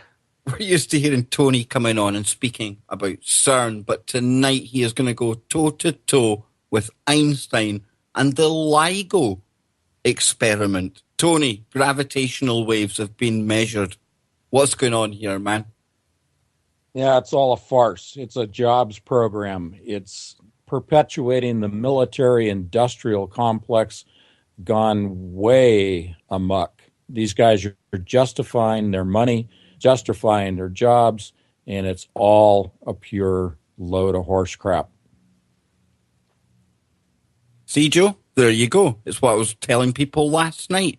And of course, Anthony, you've actually put an article out about this, and you were even talking about this before they made the announcement. And this whole gravity thing, well, there's a problem with that, isn't there? Yeah, there is. I mean, gravity is the Einstein model, as we've talked about before, of the universe. And what we've talked about is the electric model of the universe derived out of Tesla's work and many other people. But, you know, really the thing I want to lay over this, the big umbrella, is really this is all about justifying big science. In the hallowed halls of the laboratories, they want to talk about big science and how wonderful it is. And it has this massive momentum of massive amounts of money behind it, huge numbers of people that are employed, factories turning out. I love Freaky Friday. Have I ever told you that? You tell me that every day, Joe. Okay, man. Because where else do you hear torsion physics? That's all I got to say. On the X-Files, obviously. You just said Freaky that. Friday. Well, that's what the Large Hadron Collider actually is producing, are torsion fields. But you never hear CERN talking about that. If you look at the construct of the machine, if you look at how it operates, the synchrotron, that's what this collider is. It's a huge synchrotron. If you look at the history of synchrotrons, if you look at the mechanics of it and the physics involved, it cannot help itself. It has to create torsion fields. It is the extrapolation. It is the Nazi Bell project on steroids, and the Nazi Bell project created torsion fields. And you know, Tony, you're the best guy to speak about the history of synchrotrons and things like this, because almost by divine intervention, you were born right in the heart of where all of this was going on. Is that not right? Yeah, that's correct. I went to UC Berkeley. My dad was a general practitioner. He's a family doctor in Berkeley. Many of his patients were faculty members at UC Berkeley. I, at the age of, I think I was about 10 years of age, was accompanying my dad at the invitation of one of the physicists at the RAD lab, as it was called, what is now the Lawrence Berkeley Laboratory up on the hill overlooking the campus in San Francisco Bay. We were invited to go up there to view the latest advances in cancer treatments, specifically thyroid cancer treatment, using the synchrotron particle accelerator. At that time, it was called the cyclotron. And there were evolutions of the machine from the Bevatron to the cyclotron to the synchrotron, which is what they use now. But I remember distinctly walking into this huge machine. I mean, it was very intimidating, this circular arrangement of the magnets. These are superconducting magnets at the time. And so this goes back to about 1963, I think it was.